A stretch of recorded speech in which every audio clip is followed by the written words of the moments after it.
months happened this week. A lot of what? Well, it was a long year this week. Yeah, that's probably a good way of putting it. I'm sure everyone, well, not everyone, but a lot of growth investors will say are trying to figure out if they need to make adjustments, what they need to do, or just needing emotional support from the drawdown that is. So, what happened in the last year? Well, a lot of our favorite names took substantial haircuts in the technology and software side. All of a sudden, it seems like growth is not something anyone pays attention to anymore. Um, I guess Claude is just gonna eat everything for lunch, and you will own nothing and be happy using your LLM. Now, the part that I think is interesting, and I made this observation right away, as did Chris Camillo, is they are selling off, and I think we even talked about this a little bit last week. They're selling off AI infrastructure names other than TSM, but a lot of the AI names are getting hit, particularly like the cloud service providers, um, kind of indicating that AI is fake. But at the same time, anything that has the possibility of being hit by AI is also getting sold off. So which is it? Is AI fake, or is AI, the best thing since sliced bread? The market can't really seem to make up its mind. Yeah. Is it coming to destroy your company or is it fake? Right. Yes. Yes, it's both. That's what we're doing today. This week. So the market's trying to figure it out. And I heard a take today earlier. I don't remember where it was from. But essentially what they're saying is, well, we don't know who the winners are going to be, but we're trying to sell the losers right now. Right. And that makes sense. Maybe just figure out which one the winners are, huh? Well, do we really think that Shopify and Robinhood deserve to be sold off by 50%? No one knows. No one knows who the winners are. I don't know. I mean, they sold off Palantir by 40%. Yeah, with one of the greatest earnings. That's twice now. Some of the greatest earnings reports ever to be seen on Wall Street, and they sold them off 2 quarters in a row. Which is kind of odd considering that Palantir is an AI first company, but right. Interesting stuff. Well, are they an AI first company, or are they a software company that uses AI? Yeah, I mean the second one. And you teach the AI your ontology, and Palantir's strength is in that ontology and getting the AIs to understand the ontology. Well, we'll put it this way: they're a benefactor of AI, and they've already proven that. Like they've only gone parabolic since GPT's release. So the more powerful the models get, the better their software and more use cases it unlocks. It just seems like indiscriminate selling. That's where I'll leave it.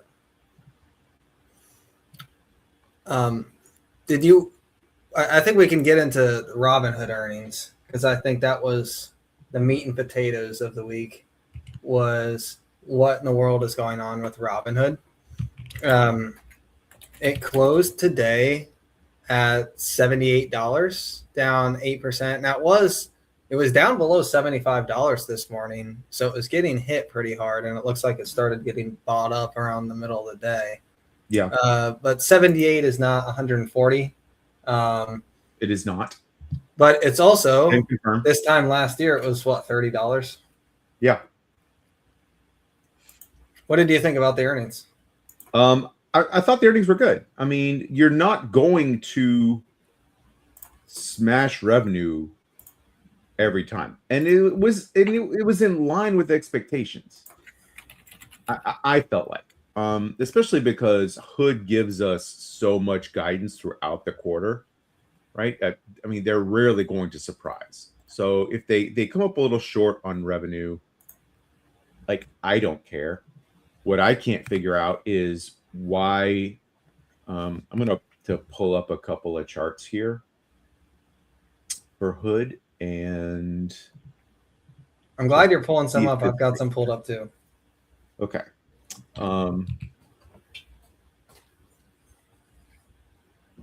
What are you surprised by? That the market doesn't think the growth is sustainable, or what? No. What is surprised me is what has surprised me is the way that Hood is trading at a premium to crypto.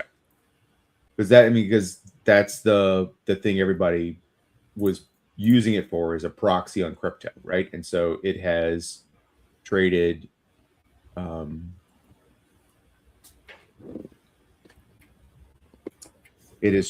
basically up, down, and sideways on. Okay, here we go. This is what I was looking for. Well, it's not the only part of the business, but it's certainly a large part of the business. There's no way getting around that. And when you've got crypto transaction volume essentially dropping by 30-40%, just because it's not it's winter a little bit, right? So You're going to lose some of that revenue. Does it come back? I think we'll see. But I think that there is obviously a good business here. I said, except the fall off is more than Bitcoin has dropped. Hood has dropped. I'll make another one of these and overlay it so that the blue is the price of Bitcoin, right? And Hood is the underlying, or a Hood is the proxy to that. But it's 18% of their revenues are crypto. So why this dramatic fall off, especially right here? It's now outpacing to the downside. So it's like if you were shorting Bitcoin or if you were shorting Hood, you would have done better shorting Hood by almost 2x. How crazy is that? And your thesis is Bitcoin's going down.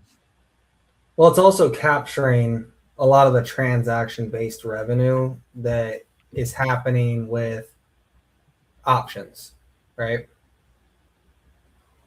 Because if we turn into a risk-off market, then it's going to be a really tough lap where you might even see negative numbers for the next 3-4 quarters. Yeah. But yeah, that is striking that you're seeing Hood, really get burnt even harder than the underlying. So this seems like something that would have made sense to me as we start to differentiate back here in April of last year. Hood starts coming out with the prediction markets, and so they're having an entirely new revenue stream coming online. So they're having, and they get earnings and they get multiples on growth and everything because they're a stock and not a currency, right? And then MicroStrategy, the green line, was struggling as Bitcoin started topping, right? And now they've both kind of gone down. MSTR kind of led the way down first, but when they caught up, they've kind of moved in sync. But Hood has just fallen off the proverbial cliff. And that I do not understand what traders are thinking. Well, and remember, part of that is, even the Hood bulls were looking at 135, 140, 145, thinking, do we really deserve a 30 price to sales? Typically, when you get a SaaS type company with consistent growth and durable revenue that is subscription based, a lot of software companies trade in that 10 to 15 P to S range. And Hood was sitting at a 30. So you could even just make an argument there that run in July and then into October was a little bit overstretched, and it's just kind of self-correcting, going a little bit too close to the sun. Yeah, but a 12 RSI, come on. Yeah, it's anyway tough. So anyway, Dougie got shook. And exited almost all of his position. Now, I wouldn't say that shook because you still made money. Usually when I hear shook, it's like you're selling in the red. But let's be clear, you still made lots of money going long on Robinhood. Still made lots of money, but you kind of set in your mind your own valuation of your net worth, right? At whatever the highest number it's been. And so when you get used to seeing kind of a certain number in your total net worth, and then you see that number essentially cut in half, that's no fun. Even though, yes, I made money in that trade, but there was a lot of pain to start off on the trade. So you felt like you were getting paid well on the back end, and now you're starting to feel a lot of pain again. And it's like, nope, I'm out. So I should say this, and we'll get into it more later, but Austin and I are in two different stages of life. He has many, many, many more years to take risk on, and I'm not the same age I was when I first started these positions. So I have to defend them a little more aggressively, and that means realizing losses while they're still acceptable. One could argue I already rode this all the way down, and I may have been selling the bottom here, but again, it's still a winning trade. And it's still a winning trade for sure. It's just I have to make other. What this taught me or reminded me is, I'm not 33 anymore. I'm not 34 anymore. And a lot of the people that I spend time with in our community, I'm very fortunate to have a lot of younger investors to hang out with and talk stocks with, and they bring a lot of energy and everything to the space. But I have to remember I don't have the same time in front of me that they do. And I kind of lost that perspective for a little while. So I have to backtrack, eat some losses, get a little more defensive than someone like you or Matt or Amit or any of our other younger friends under the age of 40 would have to do. But yeah, and that's good strategy too, and that's good risk management, because like you said, you're playing with a different time horizon. So your time, you could literally do nothing until you're my age and you'll get two doubles. Like you could take everything you have, put it in SPY, totally forget about it. Right. And by the time you're my age, it'll have doubled twice. I don't have that. I don't have that two extra doubles in front of me anymore. But your willingness to get a little bit more aggressive and lean in the last few years, again, I have to keep drilling it because I don't want you to lose sight of it. You still made a very solid trade, and your risk got you paid. It didn't get you paid as much as it could have, just simply due to some timing, but it was still a W. Yep. And now I've got something to lose, so I've got to be a little bit more aggressive in defending it. Now, when it comes to like Hood itself, so this is a breakdown of the revenue that Hood makes by net interest income versus other. This net interest income, this is really the portion that I think is the growing business that's fundamentally the backbone. This is where credit card, this is where cash sweep, this is where you have just AUM on the platform. This is Robinhood Gold. But then you get into the transaction-based revenue, and it just looks a little bit different. And this is the part that you expect to be a little bit more cyclical. And you can start to see this curve where it's like slowing down a little bit. And I think everyone started to get the spidey senses tingling of, is this 2021 again? And obviously, it's not exactly like 2021. Peloton wasn't trading at an $80 billion market cap. But at the same time, I don't know about you, Dougie, but I have been getting asked left and right the last 4 or 5 months from people who I was begging to get into stocks in 21 and 23 and 24. And all of a sudden, now that everybody's interested in stocks, and the options volume was going through the roof, and on top of, crypto making its comeback.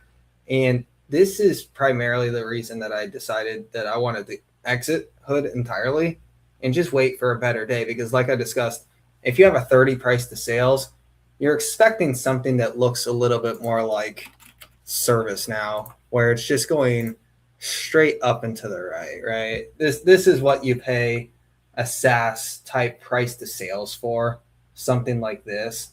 When it gets a little bit less predictable, you need your discount rate to be higher. And maybe it's a macro call. I don't know. I don't think I'm Stanley Druckenmiller, but you could feel the heat coming around the corner, and I didn't want to be there when the cops showed up. Okay. Yeah. So I don't think they delivered a bad quarter at all. I would like to see Hood get more into what I'll call, maybe it's not the perfect word, but I'll call it adult products. Okay. We know that they can build products. We know that they can scale them, and the execution is good and the user interface is solid, which leads us right into banking. I think that's where they can lean in a little bit more. I didn't hear anything about trade PMR, and we really haven't since the last, really since they acquired them. We haven't heard any progress out of trade PMR on the investing side. They have this network of advisors that I think they could really lean into. They obviously have a client base that could use some advisors, but instead we're seeing like transaction-based revenue continue to be flat while they, work on sports gambling while pretending that it's not sports gambling, even though 90% of the trades are sports gambling. I don't think any of these are bad things, but if you wanted like a sustained platform to bring in lots of really solid users that are going to be around on the platform for a long, long time, I wouldn't focus on sports gambling, although I see like what they're going after. Yeah. I think, man, the tougher the political headwinds get for the current administration, the more political risk they're going to have on this as well. I think you showed me an ad earlier in the chat that was, so there's some group now, it probably, guarantee you this group is backed by Disney. Okay, so they have unlimited funds. American Gaming Association. That's the casino owners and Disney and the NFL who want to take out Robinhood now. And they will pile the money to Elizabeth Warren to make that happen. It's, if the administration has particularly bad midterm, they're going to lose enough seats, and it's going to be impeachment for 2 years, and they won't be able to defend anything they've done. And it'll be 2028 will be a bloodbath. And then, the I don't know who the president will be, but it'll be the Elizabeth Warren administration at the SEC at least. And all that revenue you can kiss goodbye. Now, Laura brings up a good point here. Like, why do people care? And yes, I totally agree. I'm not making a moral judgment here. Now, the argument I made to Dougie yesterday was you have a zero-sum game. So typically when you invest on a platform, whether it be equities, fixed income, or just investing in the indices, you're going to expect that AUM to climb over time as the investments grow, pending a bear market. But when you're running a prediction market, think of it as a rake. So $100 go in, Robinhood takes their cut, and so they take their dollar out, and then $99 go to the winner. And then they make another bet, and those $99, Robinhood takes $1, and then those $98 go to the winner, and so on and so forth. And it actually just churns money in terms of like if you add up the total amount of money between better A and better B. That's nothing new. It's nothing new, but it is a little bit different in terms of the economics. All these trade desks run dark pools on their own, and they're taking all the fees and keeping them for themselves that are, they're tiny fractions of a cent. But they're just eating stuff out of the middle as well. And since it's a dark pool, it's not even going to the exchange for the best national price. It's just being executed, in house at J.P. Morgan or whatever platform is doing it. Yeah, and so they've got one customer who's buying, another customer who's selling. They sit right in the middle and collect all the fees at the exchange, plus Right. any commissions, plus any options, contracts, fees.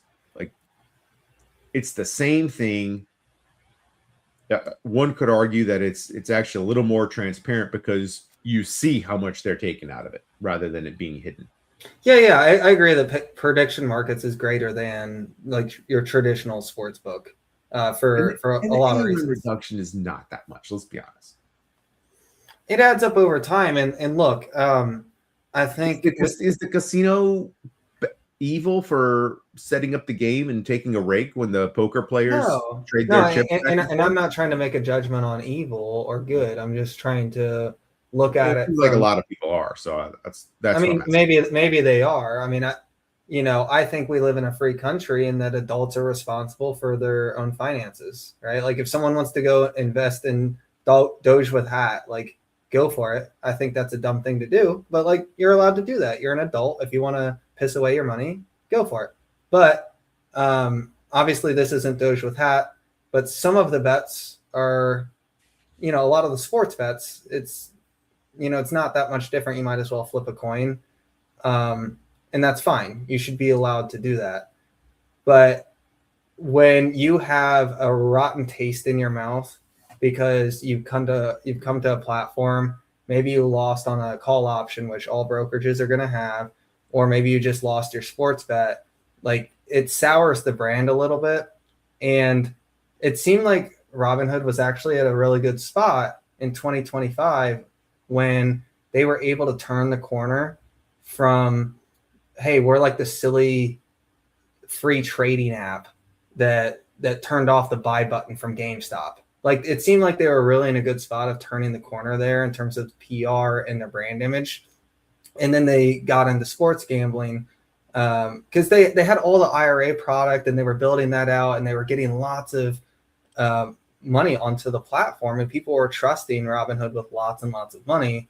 Yeah. And then to go to sports gambling and then try to like do this Jedi mind trick and wave the hand that it's not sports gambling when everyone knows exactly what it is. Like, I don't know. Could it have been? It's a profitable business line. See So them lean in more poly market type of thing where they were trading on all of these other kind of futures contracts rather than sports, but I really don't care personally. I just it's a generational morality shock.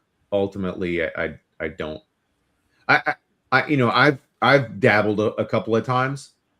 It's far easier and simpler and a lot less hassle than transferring money into DraftKings or something, which, by the way, is not legal in Texas either. So, you have that to consider as well. Robinhood, it is legal to trade sports futures predictions on Robinhood, and it is not legal to bet on horses or bet on sports the traditional ways. Yeah, and like you mentioned, and June mentions it here, like they are directly drinking someone else's milkshake here, and that's going to have political pushback, especially like if they make this some indigenous versus like the tech billionaires type argument. Like, I don't want to give them ideas, but like that's where I would go with it. Bring it.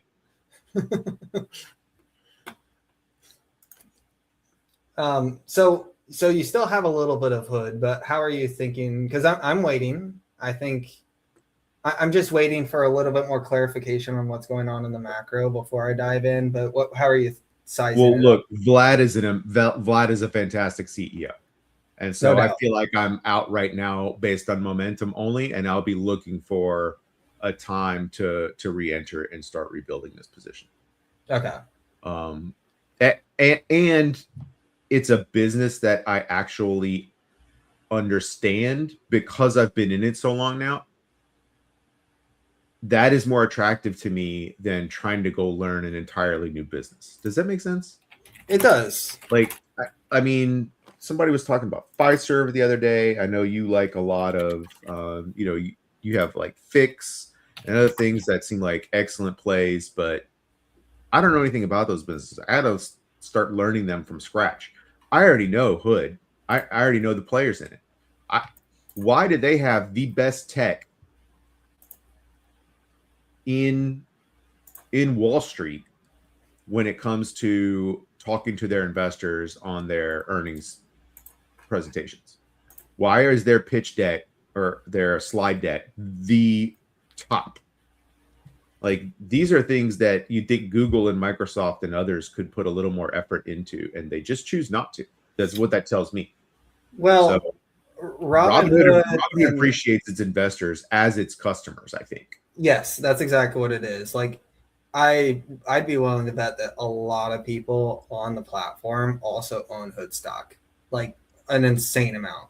Um, and you can tell on the earnings calls. I know some people liked that he came right out and started talking about the stock price, but to me it seemed a little bit like kindergarten center, that you have to like hold people's hand to talk about the stock price right out of the gate.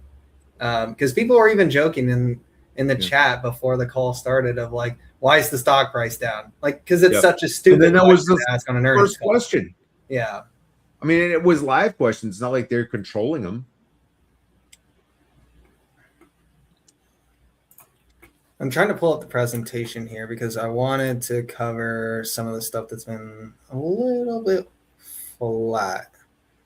Did you notice I love that you said that, Laura? Josh Brown calls losing trades and gambles tuition. Yes. Yeah. If you guys have not listened to the Basis Points pod with Josh Brown, so that this is a Mitz and Steve's new pod. Josh basically said, if you go and make a trade and you lose money, this is usually if you're on the newer end, it's going to happen at some point. You're going to lose some money. That's tuition. That's how you learn the mistakes, and that's valuable. Hopefully it's with a small amount of money, not a large amount of money. So what I was going to pull up here is some more Hood stats.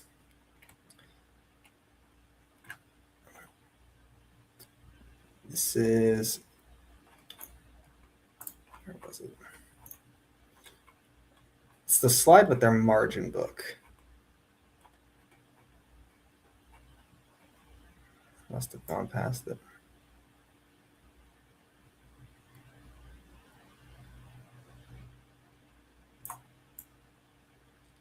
Oh my gosh, who let me drive? This is crazy.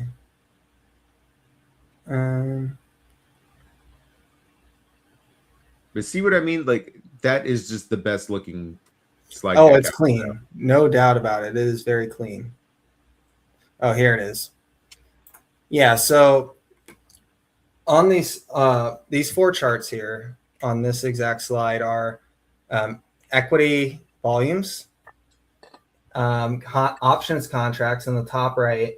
You've got crypto in the bottom left, and then you've got margin book on the top right. Now, one of the things that I was concerned about is that the margin book is growing.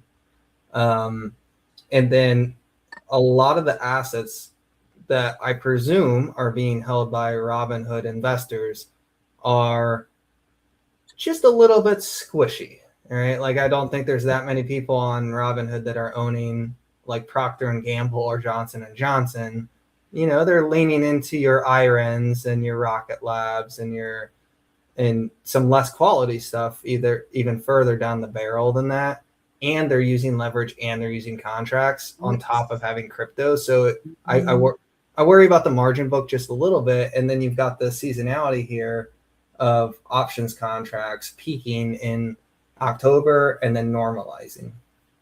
Well, I don't know if I agree with you on that. Okay. On a couple of points. The newer Robinhood customers are much better and much more conservative customers than their older ones. Now, everybody is making money. They have a deck on there and it has like quite a few lines that run across the screen multiple times, and it like they're colored based on how long they've been customers. And maybe you can find that one. The cohort chart, right? Yeah, the cohort chart. Yeah. So the bright lines are older accounts. So you can see the newer accounts started larger and have had better performance. Right. Now, this is primarily, if I had to guess, and I think it's a good guess, I'd actually be surprised if I was wrong. These are your IRA match people who are bringing in large IRAs onto the platform, right? Yep, probably. And then one other little point that I'll push back's the wrong term. Maybe just get another perspective on. And I don't believe you're a Robinhood customer, are you? I'm not allowed to be. No, because I work with I didn't think so because of your professional life. Okay. They are internally incentivizing. They must be making a whole lot of money off of margin because they are incentivizing margin. Like they not only want you to take out margin, they want you to bring all your margin there. So if you're seeing margin balances go up, they're doing that on purpose. That's advertising working, is how I see it. Does that make sense? Mm-hmm. Okay. So Austin sees it as a concern, and I look at it and like, well, for whatever reason, they want more margin. They want people taking out more margin, and so they're incentivizing it. Well, because it's more net interest income. That's like, Yep. Yeah. And but have they underwrote it properly? Are they giving out margin to people who shouldn't be having margin? How much margin are they giving out? And like they're doing it at such a low rate compared to other people's margin rates that like are they even charging enough money is the other concern. This is my insurance underwriter background showing a little bit here that I'm like, what if? Are you familiar with the pricing structure on margin? Tell me about it. Okay, I'm gonna see if I can pull it up without giving away account details. Okay. Let's see if I can. I know there's a way to hide balances. I just don't know how you do it in the. While you're bringing that up, there was one other thing, and this is kind of nitpicky. We'll see if it becomes something.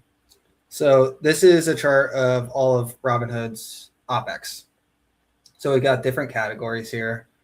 You've got tech and development. Obviously, they're going to be spending on that. Operations, SG&A. The SG&A is actually, this is a really good looking chart. Like they got fit. They did a really good job with this. Yep. Technology and development, like spend the money that you have to spend. Okay. Again, not going to question that. The marketing, I think if this is going to scale over time due to all those match deals that pay out over 5 years, because they would have to amortize those matches that they did. Because if you pull your assets out within 5 years, you have to pay that promotion back, right? So they amortize that customer acquisition cost over that 5-year period. And I just worry that partially the other shoe might drop on all those matches where you might see this inflate a little bit more than people expect because you're getting the benefit on the front end. When you go out and you give everybody a 1% match, it looks awesome because tons of assets come onto your platform. But over time, I think, you might see this marketing number get loud. This is trailing 12 months. Let's make it quarterly just to be fair here. So yeah, it's not too out of control, but this is something that I would keep an eye on. Okay. Well, I'll disclose a little bit here. This is not by any means the maximum or really a number that means much to me at all. And maybe people won't even notice it, but here's the rates on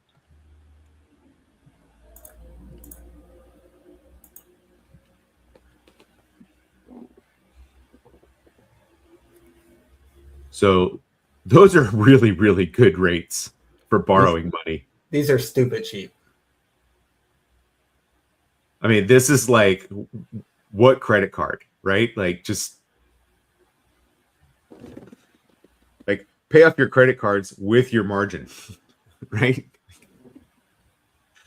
Pay your mortgage with your margin. Pay right? You know, buy a house on margin, right? Like last night Chris Patel was talking about fixed income. He's running, it sounds like he's running a strategy now on Robinhood. And I mean, my guy's got 7 figures there in his taxable account. And he said, I'm just saying what he said on the stream, so I'm not giving away anything personal info here. He said he's got like upwards of $1 million in PDI, which is paying like 14% monthly. So he's basically making 10% a month on $1 million. And Dougie, these are APRs, right? Yeah. Okay. That's what I figured. I thought they had to disclose it in APR. Yeah. But yeah, so these are obviously very attractive rates for people who are paying margins somewhere else to bring it over here, and you can save money. Well, and now and then you think about the banking, and so here's the other crazy thing: the banking. Did I send this to you earlier? Because I just got approved for banking this week. You did not. You were telling me that a friend of ours got approved for it and was giving you some feedback. Okay, that was me. Unfortunately, I don't have a desktop app yet, but I can tell you, if once you have enough assets in the Robinhood ecosystem, it doesn't have to be held in the banking side. It could be your investments side. But once I think it is 150,000, then you're a premium customer for banking, and then you start getting like all the fees for everything waived. You get 3.5% APY on your checking and savings. So if you think of all the money you're keeping in your checking, and then maybe money that you are taking out on margin, there's only a 1.5% delta. How crazy is that? Yeah, I mean, the arbitrage that you described is what makes me think that they're actually underpricing margin, and that makes me a little nervous. You know, you don't want to give away. Yeah, but look how selective they're being on the credit cards and on the banking. So, I mean, you know, they certainly are not going to be confused with a conservative company that is operating just a bank, like another company we're about to talk about. Sure. Does that pivot us to what? It's SoFi? just a bank. Yeah. It's just a bank. Yeah, I mean, SoFi's been selling off, which is pretty weird because SoFi is not getting hit by this AI doomsday type trade, nor is their revenue transaction based in the same way that, you know, your brokerages are. They must be seeing some sort of like demand weakness, or they're just like less sure of what that demand is going to look like for the next 12 months. But I've been buying SoFi hand over fist at these prices. Not investment advice, guys. Do your own research as always. But I liked it at 28. I'm buying more at 21. I bought more yesterday morning at 21. Seeing it slide to 20 today, I'm just like, if it gets ridiculous, like this might have to be, you know, a third of my portfolio. I'm at 16% right now. Wow, that's big for you too. It's pretty big, but I'm not afraid to go bigger on this. Like if they keep selling off this company, because at 8% position, it went down. So I'm like, okay, what am I missing here? And I did more research. And then it goes down even more from 26 down to 21. I'm like, what am I missing here? Like, what is the market trying to tell us? And it's actually not telling us jack shit. It's not telling us anything. and the market's just selling off a lot of stuff. So when nothing has changed about the thesis and the price is cheaper, Peter Lynch says to buy that shit. So that's where I'm at. I'm walking into the hornet's nest. That's worked out well for me in the past with Google and Palantir, averaging down when it makes sense to. And if you have to go heavy, sometimes that works out. What are your thoughts on the fact that, they printed a tremendous quarter and then immediately get sold off? I mean, the market didn't even give it the hope of green. It just right away. I've been a SoFi shareholder long enough that doesn't faze me. That is expected. I don't know why everybody thinks, oh, we're going to have a great earnings and it's going to be amazing. And we're finally, this is like Lucy with Charlie Brown football. Like a triple beat means nothing because they sandbag so much that the street doesn't care. Yet when they give guidance, so we've established that the street doesn't care because because the guidance is the sandbag. But that's the thing, like they've sandbagged 4 years in a row now, and every single year they destroy their sandbagged guidance. And then when you look at their 2026 guidance and you compare it to the analyst estimates, the analysts are still saying, we don't believe your guidance, even though they've smashed it over the head 4 or 5 years in a row. Like that's the part that's a little bit confusing. I don't know. They set the bar low and they destroy the bar every single time. Yeah, yet they're still doubting the guidance. Tired of them setting the bar low. I'm ready to put on my tinfoil hat. I've kind of felt this way about SoFi for quite some time. You have banks rating other banks. Yep. You have a company that seems a little bit like it's inevitable that they're going to get in the S&P 500, and institutions don't really have enough. They don't have the skin in the game yet. I'm tinfoil hat Austin. Do. I think some of this is intentional, but we'll see. I think it creates a buying opportunity for people who want to get in. I mean, I wish I had bought more at 4. Sure. Yeah, 4 was an easy buy. When Noto started buying $10 million out of his own pocket. Yeah, I wish I had bought more at $4. But I had a lot, and I had spreads and options, and some of those went nowhere because the stock stayed down for so long. But a lot of the stock did well. I still have a few thousand shares, but it's nice to see this come up. But man, geez, this RSI is just out of control, bro. 19 for SoFi. Yeah.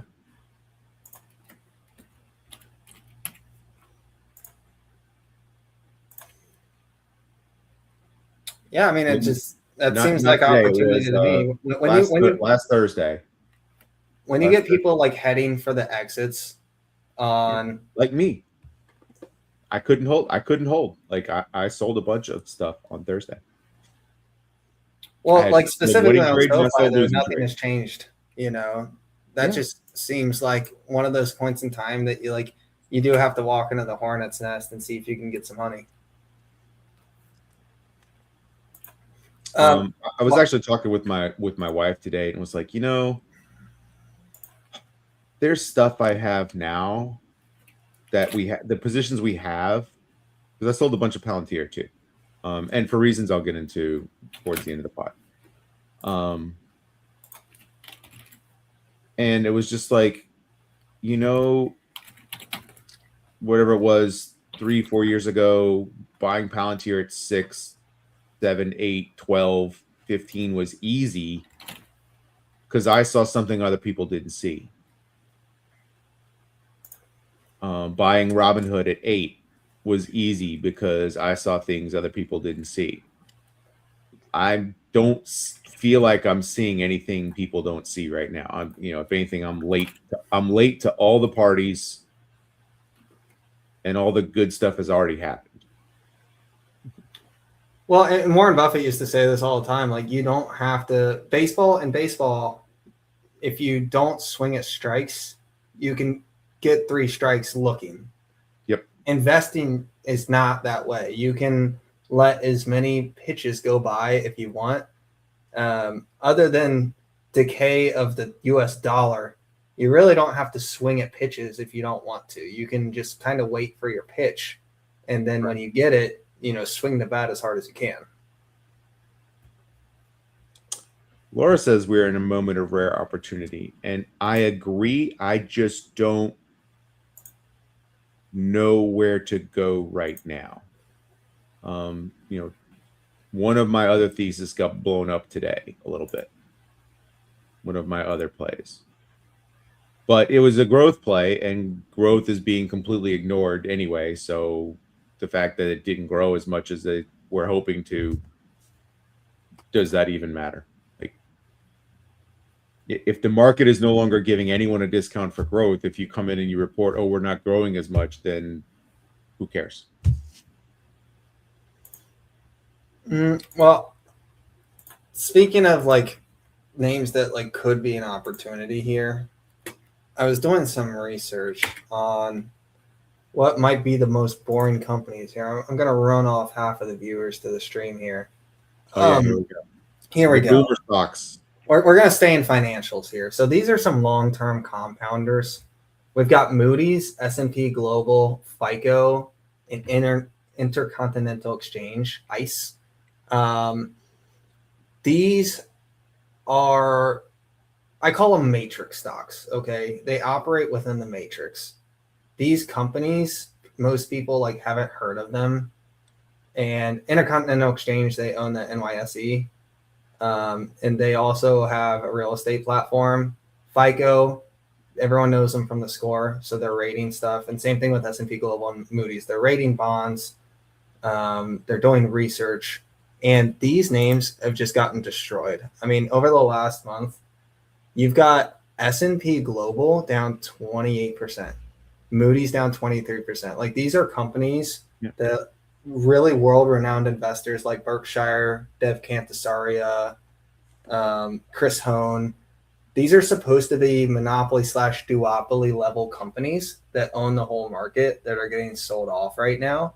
And this is the type of thing that, like, I think kind of made me nervous when all this nonsense started a few weeks ago, seeing companies like this get crushed, that I'm like, okay, there's something bigger going on here. What could it be? So these are all the types of companies that, I know it's on another line in our doc, but these are all LO companies, and we'll get to the rest of that in a little bit. But these are they're not LO companies, which is low obsolescence. So there's very little that Moody's does that you could not have an LLM do, which is scour public information, aggregate it, and then according to a predetermined calculation, which is also called an algorithm, spit out a rating score of risk. Right? I mean, because that's what Moody's does. They aggregate information, historical and current information. They have an equation that they then apply to a whole bunch of information and do the math, and they come out with their risk rank. That's absolutely something an LLM can do already, and you don't have to pay them. This is the worst one right here. Yep. Morningstar. Morningstar does the same thing. It's a data, anything that is data or information aggregation, and then just reform it and spit it back out again. That is all. Anything that takes data and turns it into information, I should say, that's all doable by an LLM. But like, aren't you gonna need a business there that stakes their reputation on being right? Like, no, we catch LLMs making so many rudimentary mistakes that if you're an insurance company and you're trying to buy $50 million of bonds, that you need because people are going to eventually have claims when the rain comes, I'm not sure I'd be comfortable buying bonds from a company who's like, oh yeah, we fired the 30 people that were going to rate all these bonds, and now we have 5 people overseeing AI who is rating these bonds for us. Are you guys still interested in these bonds? It's like, I think people are going to want to see proof of concept first. What's worse? Or the companies that we're rating are paying us for a better rating, which they've also been known to do. 2008. So the LLM, which doesn't care whether you're paying it or not, can at least provide you unbiased information that maybe it made it up, but at least it wasn't on the take. Yeah, but like someone controls what the model outputs. So then wouldn't you just be willing to tweak the model? True, but you could run this against Chris and Matt were doing this last night. They were running price predictions through the various models. Well, what I'm saying is like for fair valuation numbers through various models, like based on different stock names. So like if you don't trust one model, you can try another model for the same exact price, which is almost universally free. But if all the models work in like the same inherent way, like they're going to have the same inherent what do you call it, blind spots, right? Yeah. And you don't think Moody's has blind spots? Of course they do, but they've been doing this for a while. And so let's ask them. If you're making an LLM, why don't you hire one person who used to work at Moody's and say, tell me where our machine comes with all the blind spots? And then you code that in and boom, it doesn't make it anymore. You know who's in the best position to do something like that? Moody's themselves. Moody's themselves. They already have the staff. They've already got the business. They've got the reputation. They can just integrate it into their business. Okay, yeah, but then you lay off people and you're right back where you said. Would you? That would be margin expansion. A bunch of people, and we just laid off 30 analysts, and we now have 5 people monitoring the AIs. But that would be a margin expansion moment rather than like some new company who's like, hey guys, we're here to rate bonds. We just opened shop last week, but well that's why Gen AI is, or not even Gen AI, but just LLMs are so good because they're good at general tasks, which could be, okay, I need to, do a research project about, the coefficient of hydrogen fusion in a star, and I can use the same LLM to help me rate bonds. And I can use the same LLM to teach me how to paint. It's like that's what's so amazing. It's the same piece of software that does many things. And you don't have to write something specifically. Now, if you wanted something specific, you could train a model on bond rating, and who knows, maybe that'll be a statutory requirement or regulatory requirement. Oh, by the way, I so could see the U.S. government starting to trip over themselves and say, your LLM is not allowed to talk about stocks and bonds unless you are licensed and da-da-da-da-da. And if you don't, you'll have all this other liability. And so all of a sudden, ChatGPT will be like, I cannot provide you any financial advice. I can see it. Moving right along here, but in the same note. So same idea, different company list. Intuit, ADP, Workday, Adobe. This section has been even worse than the financials we just talked about. I think Adobe and Workday are pretty obvious here. Yep. They just lost all their pricing power. Their software is going to be around for a long time, but they lost their pricing power. Because now, giant corporation X that I work at says, oh, yeah, we are, we have this many seat licenses for Adobe Pro now. And then Adobe comes to them and says, okay, yeah, we're raising the price, and we're like, nah, we're good. If it gets too expensive, we'll try Claude code something for us, and maybe that'll work, and maybe it won't. But we don't need to pay the higher pricing. Maybe, maybe not. I mean, here's kind of my thoughts on this. I know we're obviously early innings, but I think it's clear that Claude can make a workday, right? Like the software is not that complicated, Right. but I do think that you have like this privacy reliability concern where you have, and this applies for Intuit as well as Workday and ADP. You have a lot of private info, social security numbers, addresses, how much you make, tax information, social security numbers.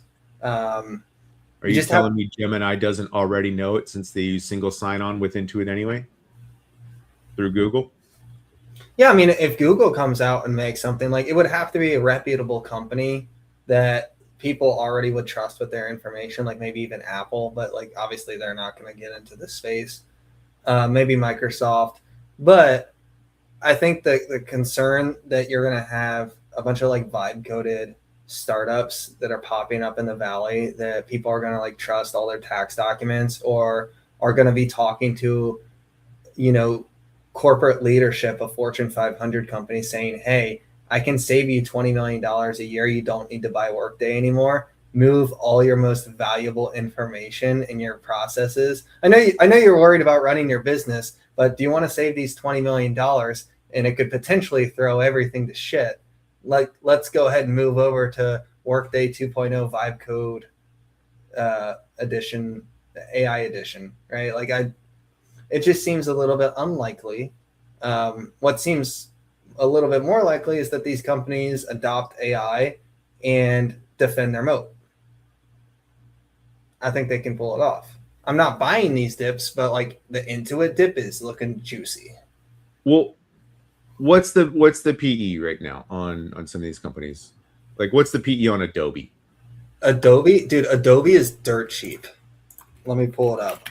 I want to say it's getting close to under 10 forward. Okay. So basically what you're saying is 10 years of profit. I'm the current price I'm paying is going to take 10 years to pay off. Well, the case I made you that they've lost their pricing power means that their ability to keep growing at the rates and their ability to keep earning the same amount of money for the next 10 years is now in question. So yeah, the multiple has to compress.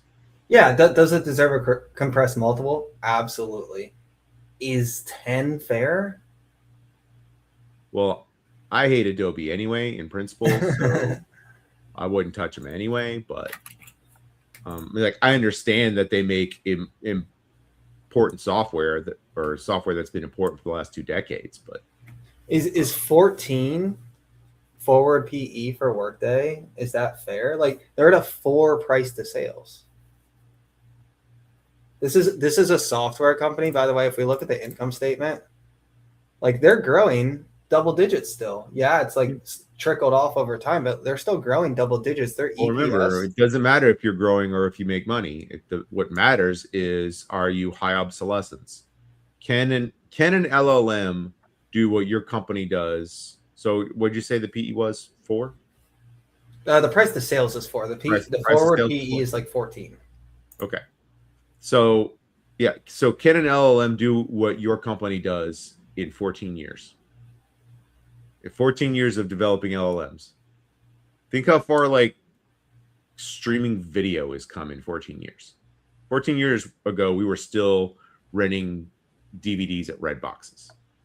So you think the Gates principle applies? You underestimate how much you can, or you overestimate how much you can do in 1 year, but you underestimate how much can be done in 10.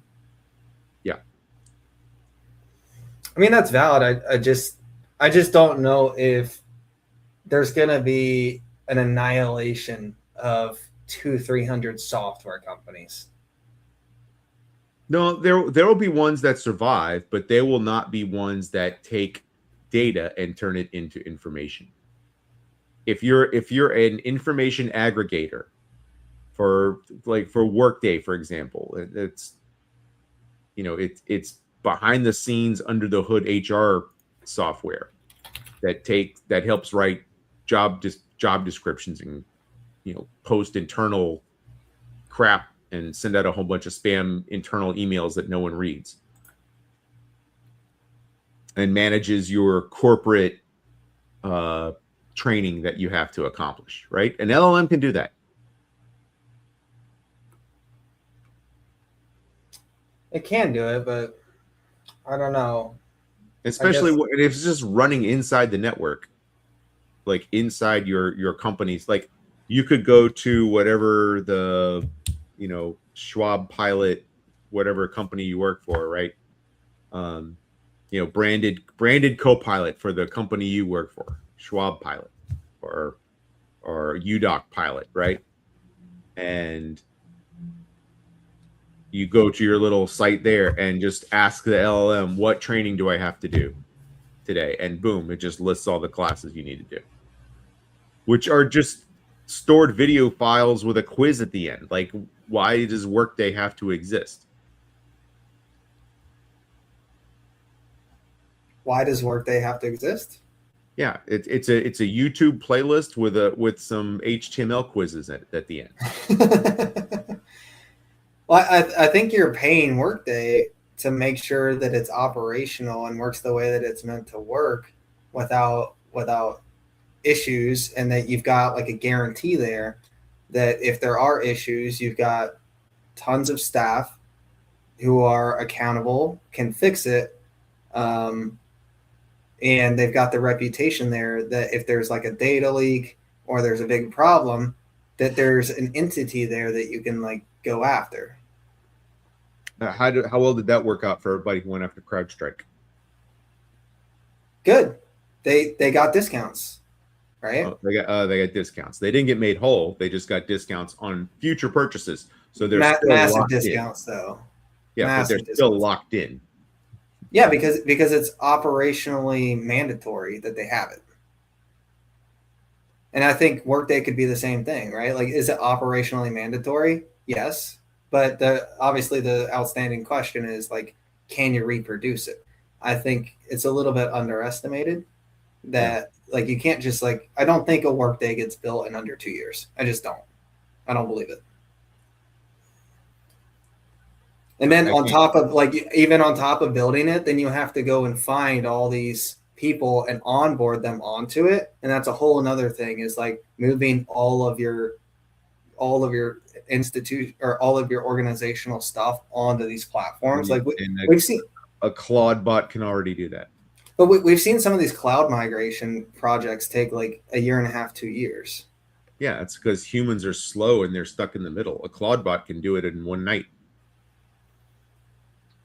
I mean, if we see it, I'll tuck my tail between my legs. I think it's getting a little bit overdone. So, some of these companies are definitely going to make it through the other side. Yep, some will. We've just picked two particularly bad ones to look at, so it's easy for me to shoot holes in them. What did we have next? If you're a data storage or data aggregator, the LLMs are coming for you. Which brings us to our next topic. I didn't watch the episode, but Halo. He didn't come up with it, did he, Josh Brown? Yeah. He did? He came up with it, and he's coined the term now. Halo. So, yeah. High asset, low obsolescence? Yep. So, and the easiest way I can describe it is, does your company have heavy machinery? Yes. Then an LLM can't do what you do. Or it could even be like physical real estate, like Walmart, right? Yep. Or something that I think would apply, but the market hasn't realized that part yet, but distribution channels. If you have extensive, actually they did, because look, Apple ripped today. Apple is the distribution channel. Don't think about Apple as a iPhone company. Think about them as an app store company. Okay, then why didn't Microsoft rip? Because Microsoft doesn't own the distribution channel. Microsoft has a really crappy app store. Well, for the enterprise though, like there's no one who has better 365. Yeah, but like there's no one with more enterprise customers than Microsoft. Laura, I love your statement, and I can never repeat that often enough. She's teasing a very well-known European software company. Yes, that Palantir should have destroyed already. I don't know why they decided to partner with them instead.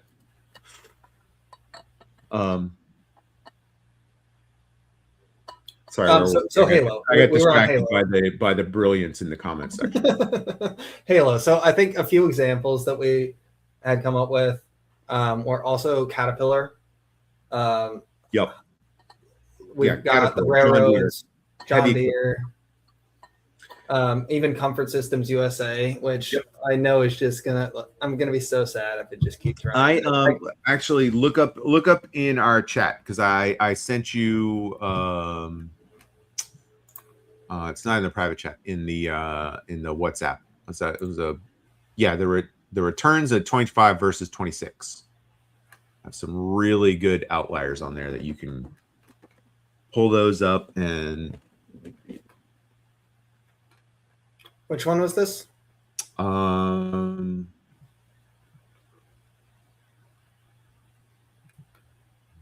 Returns. I'll just download it and pull it up and show it. It might be faster because I've already downloaded it. There we go. All right, I'm going to share.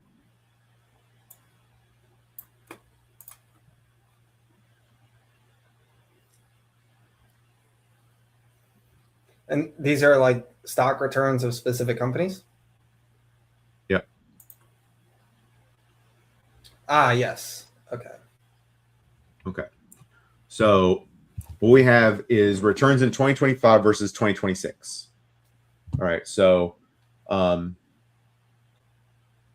the 2025 full year return is the X, and the Y is the 2026. So if they did well last year and this year, they'll be in upper right. If they did well last year but poorly this year, they'll be in the bottom right. Okay. If they were bad both years, bottom left. If they were bad last year but good this year, they're in the upper left. So look at all these companies: Western Digital, Micron, STX, LRCX, that's railroads, Fix, and then here's the softwares: AppLovin, Palantir, Hood.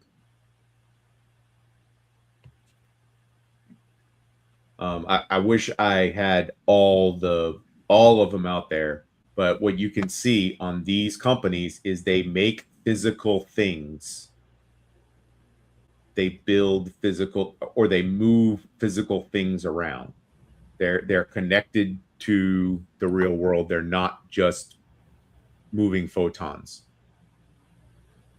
So question for you then, if I can get the setting back to where I wanted it. There we go. How come the oil companies aren't really participating in this then? Oh, they are, my friend. Oh, they are. Okay. Talk to me. Oh, they are. Exxon made 52-week high today. Did it? So is oil set for a comeback then? I mean, energy might be. Let me pull up.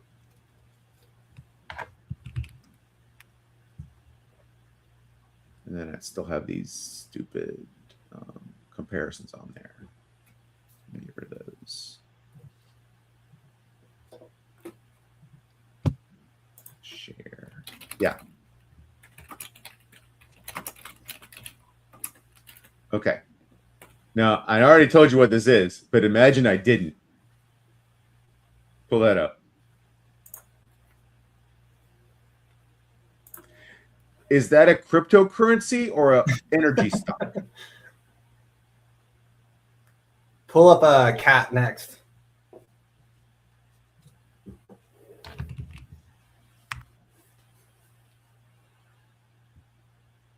Yeah, I mean, is this Ethereum or Caterpillar?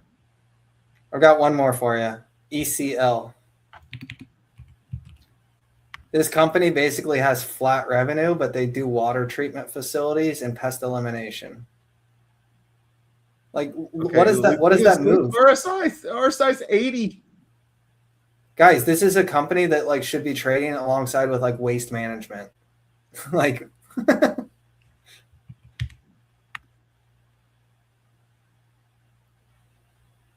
I mean, they've recovered pretty well since the bottoms in late October. I mean, that's not that they're not making a new 52-week high, but I mean, you could do worse over the last 4 years. and those are a few names, by the way, that Bill Gates owns. He's got like this type of portfolio where he owns Waste Management, Ecolab, John Deere. I think he owns Cat too. Like, he seems to be set up pretty well for this. Look at This utilities. rotation.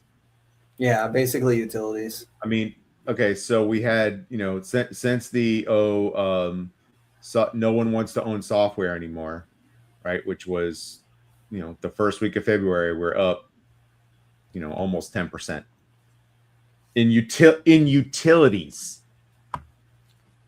Can you pull up some of the railroads for me? Like UNP, UP.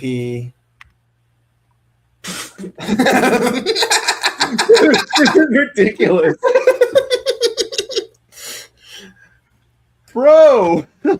Dude, never have I laughed so hard at a stock chart of a railroad company. Like, CP, Oh my CP is another God. one. What's the other one? CP. CP. What are we talking about, man? What are we doing here? I mean, to be fair, this one at least does this every now and again. Look at this, right? This is basically the same action at all these spots. But this is still like, oh, no, we don't want software anymore. We just want the railroads and Coca-Cola. Yeah, Coke is getting nuts. What's the PE on Coke now?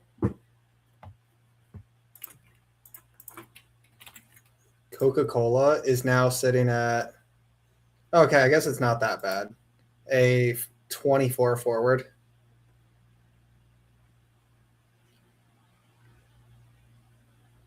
Yeah, that's not even that bad. It's not, but they're also not hardly growing at all. Yeah, they haven't grown revenues fast. Their revenue has been outdone by inflation by 20%. But like we said, the new trend is I don't care if your company's growing or if it makes money. Ideally, it makes money, but we don't really care. All I care is that an LLM is not going to eat your company.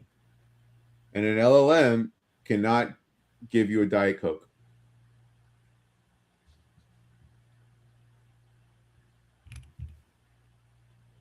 So it's just funny how 2025 was all like, oh, the AI is everything. Like, if you're not investing in AI, blah, blah, blah. And all of a sudden the flip switch, and now we're in 2026. And it's like, well, if your company is involved in AI, we don't want to touch it. I mean, the Yum Brands, is this an all-time high? Might be. Spencer, if you're watching, you're welcome. It certainly is the high for the last 5 years. Yeah, there you go. That's the weekly back to 2000. Jesus Christ.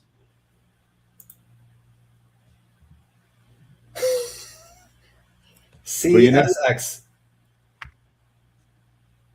You know who hasn't participated is my favorite AutoZone. Oh, no. Not AutoZone. My AutoZone's taken 2 legs down. Look how they murdered my boy. Well, they murdered my boy. He's a new CEO. I don't know. What was the CSX? Yep. Man, this is gonna be hilarious. Again, this is a cryptocurrency. We didn't have this. We didn't get this run in Bitcoin and Ethereum. We're getting it in railroads. And oh, dude, I'm not going to be surprised if this is also hilarious.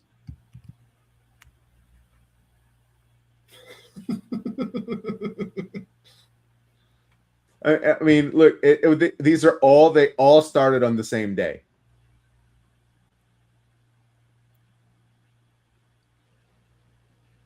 I mean, this is just rotation out of like Amazon and Microsoft, right? And they have to put the money somewhere.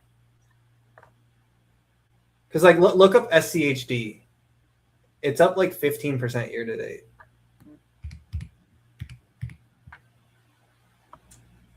Dividend TET.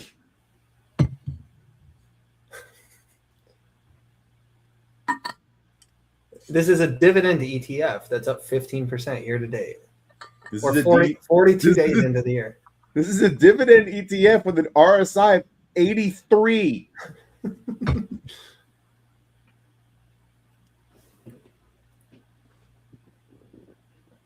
It's value o'clock. It's got to be. This is not sustainable. Or was it just being underpriced the whole time because everyone was being growth hogs?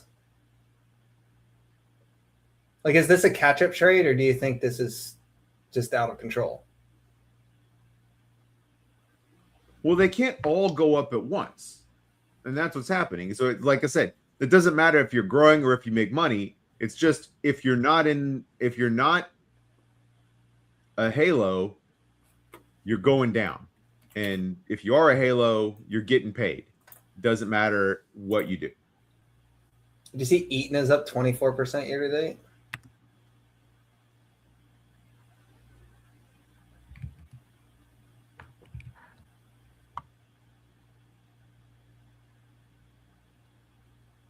I mean, the starting the like the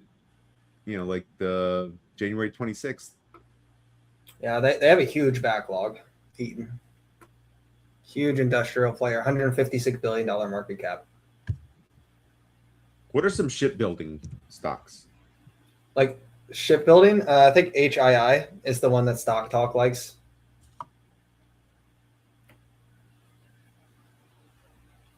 It ran up a lot. It might have got a little too retail friendly already. Yeah. But I would take 150 to 425 in a year. Yeah, he did a really good job with this one.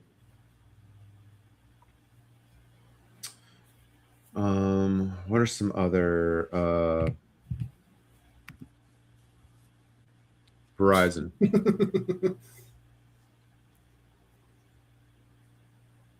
Dude, the boomers are having the last laugh right now.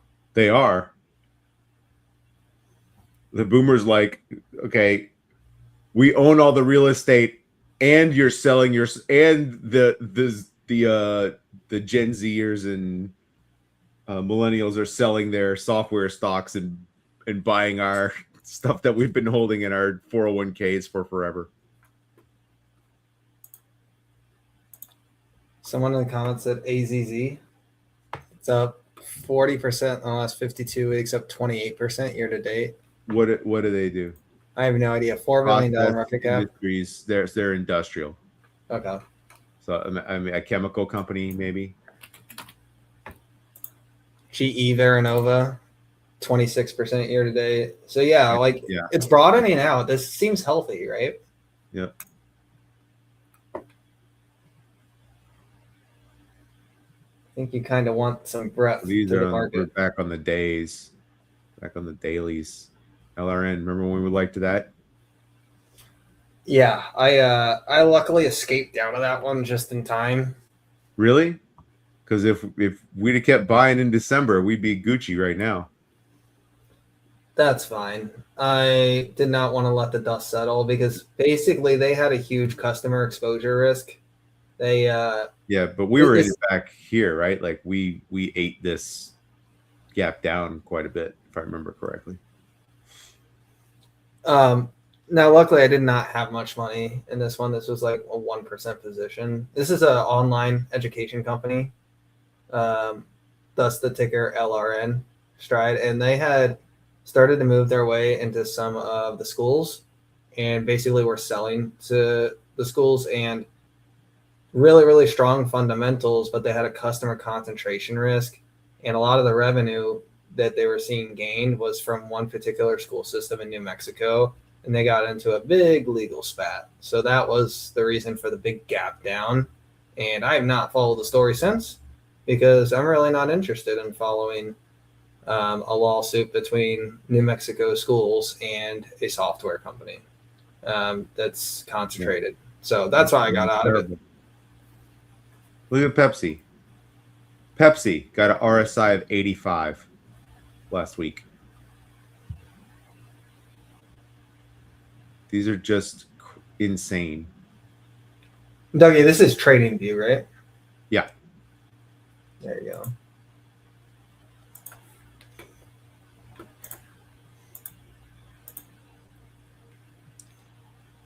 On the more fun side of things, you want to talk about SpaceX, right? Yeah, I did. So SpaceX, so Elon made a little bit of noise this week with those of us that are a little more on the, maybe we're an Elon verse, or you're just kind of a fan, or you're a space nerd, and you got a little bit of whiplash when Elon said we're gonna go to the moon, because you're like, wait a minute, I thought the mission of SpaceX was to make human consciousness interplanetary. That meant we were going to Mars. Elon must have lied to us, because now we're just going to the moon. Okay. Look, you have to remember who this guy is. You have to remember how he builds things. He builds something, he destroys it, he tears it apart, he builds it back with less parts, he destroys it, he builds it back with fewer parts. That requires quick life cycles. He builds rockets by launching it, hoping it blows up so he can learn what went wrong with it. Turns out he had anticipated he would be able to have a lot more launches than he's been able to get cleared, specifically kind of more in the early 2020s, less so recently, but it's still getting his FAA waivers are, is still somewhat challenging, not as bad as it used to be. But that has put Starship on on a much slower development path than obviously his ability to anticipate. And we all know his timeline sense is a bit stretched to begin with, right? Can you say that he's maybe altered the deal? Sure. But find me a CEO who takes in new information and says, yep, nope, that's not going to work. We have to do something different. And he's ruthless like that. So he's like, okay, well, we do not have enough launch cadence to iterate quickly enough to get to Mars anytime soon. But one place we can go to the moon. And we can do a whole lot of things there and learn a whole lot of things there about what it's going to take to get to the moon and do that on Mars. But what it's going to take to get to Mars, and we can do a lot of that on the moon. Plus, now that we own XAI, we want to put a lot of data centers up there, and it doesn't make sense to ship all our data centers to Mars because the light lag is so much longer. Let's just do it on the moon. It's a much closer laboratory. Does that make sense? Plus, you're also supporting a whole other business now in XAI. I think you just hit on it there at the very end. I think that's the real reason that he's actually changing the mission, is because you have an IPO coming up. He has to drum up some pizzazz for it, and Mars is just not going to be realistic in that time frame. Like, just getting there is going to take a while, let alone setting up shop there and finding someone or robots to be able to do that mission. Robots aren't ready yet. No one wants to do that mission. They know they're not coming back. Whoever goes on that mission to Mars is not coming back. We can get people back from the moon. So it just seems more attainable, right? Yeah. Like people can attain that story. you in theory you'd fly a starship there, an unmanned starship there to begin with, and then you fly it back, and then you land it there, and then you fly it back. Like you're not. How long would it take to fly a ship there? Like 6 months, a year? It's like a 6 month at the shortest flight. It's 6 months, and that window only comes around once every 18 months. So yeah, he's still I'm sure he's still planning to launch a starship there within 5 years. But it's not. He's not able to iterate on all the tech he needs to design, build, test, tear down, rebuild, reinvent. The way he likes to engineer things. He's just run out of time to do it on Mars. He's got to do that closer. And and he has a whole new business that he has to support now too.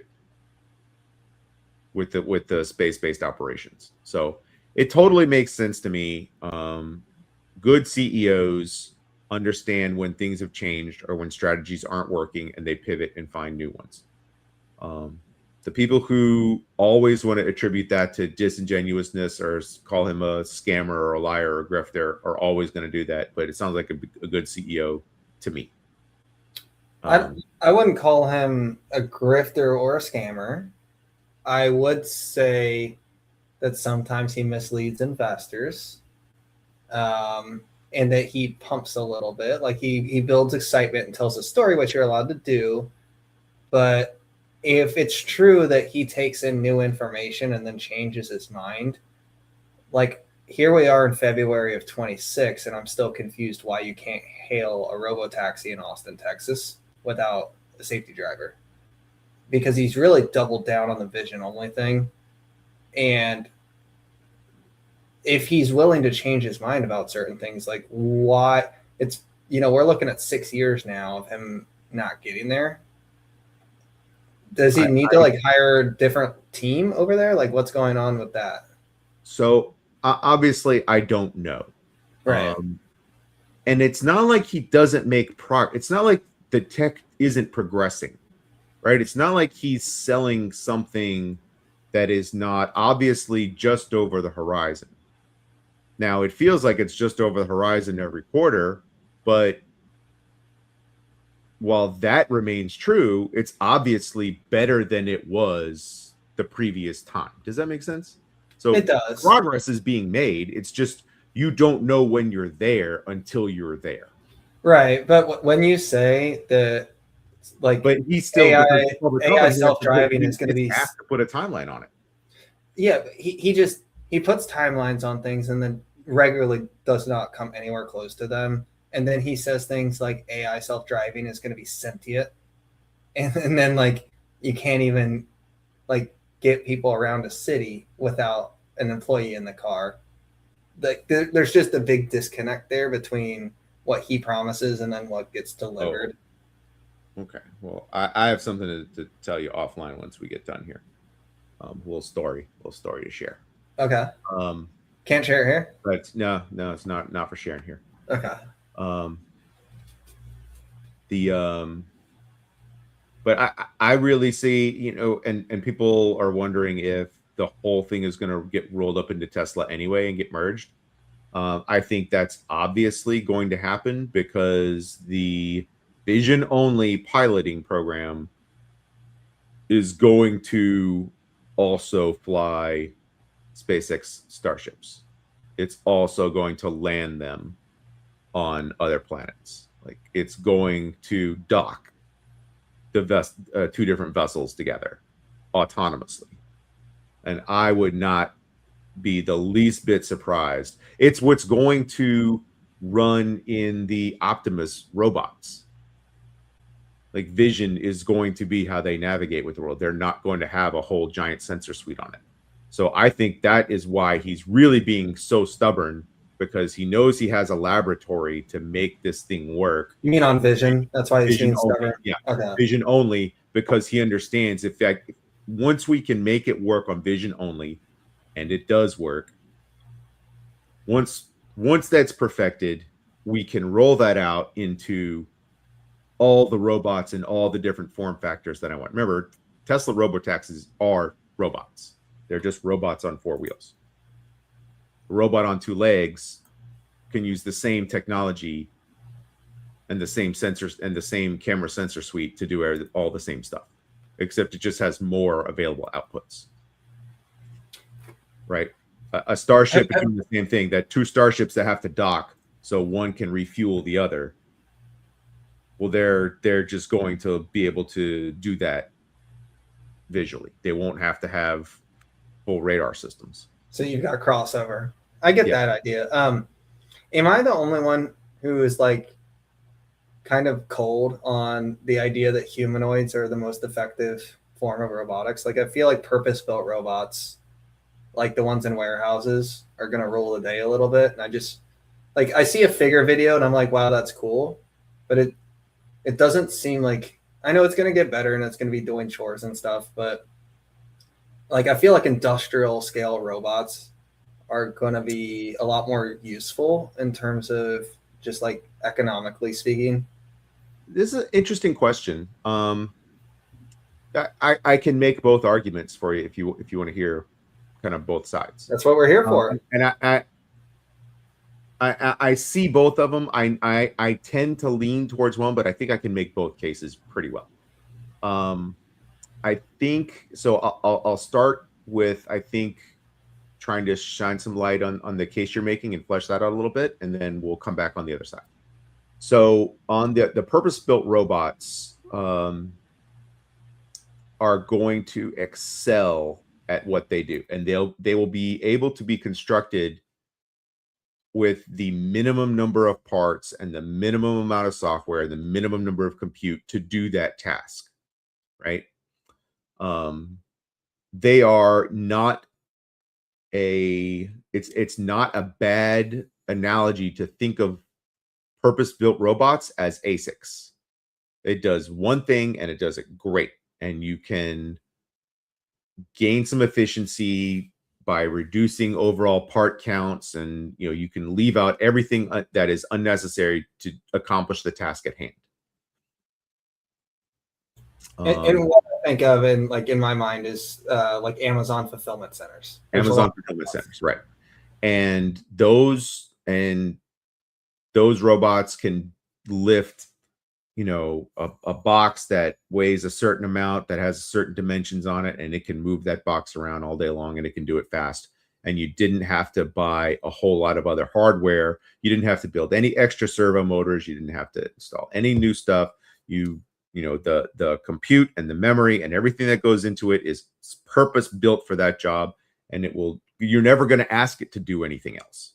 So you can limit your design to do what the task is. When you get over to the humanoid ones, those are what we should, humanoid is a bit of a trip. Let's just call them generalized robots.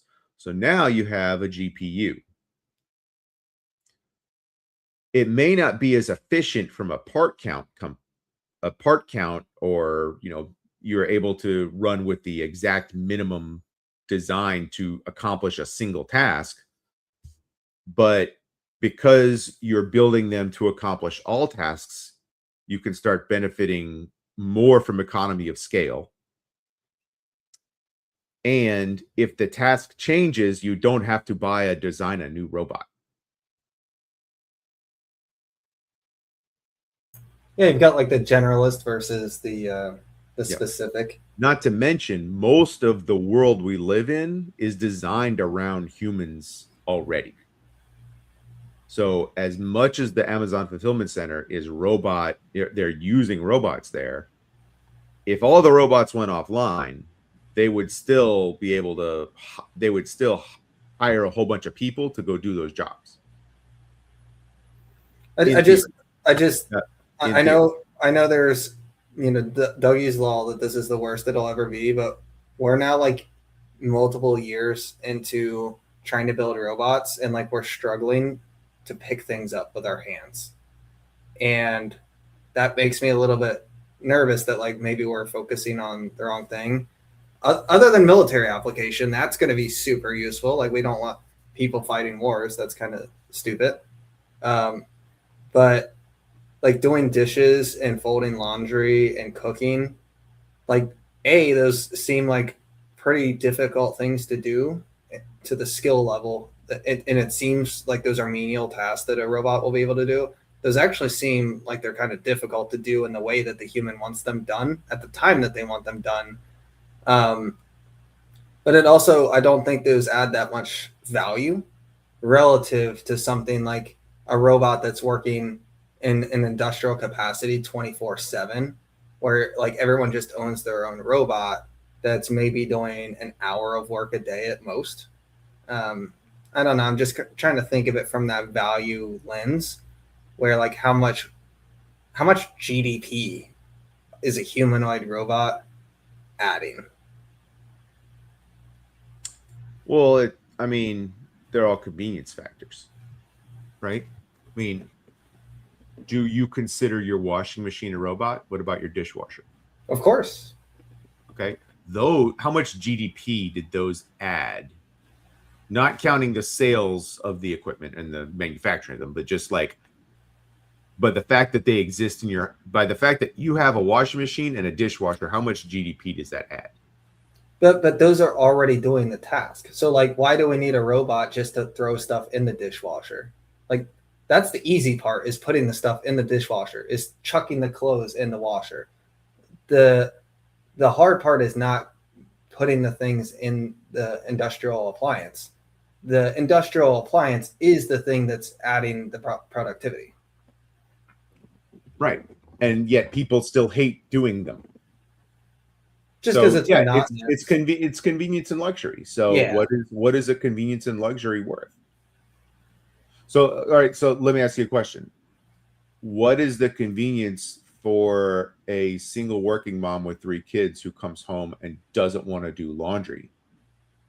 Can she afford that product though? I mean, she's a professional, ideally, and she's got, okay, single mom, 3 kids, working professional. She has her income. She's getting child support for 3 kids. There's plenty of single moms living in really nice houses that would love to come home and spend time with their kids and not make dinner and do a whole bunch of laundry and do all that crap.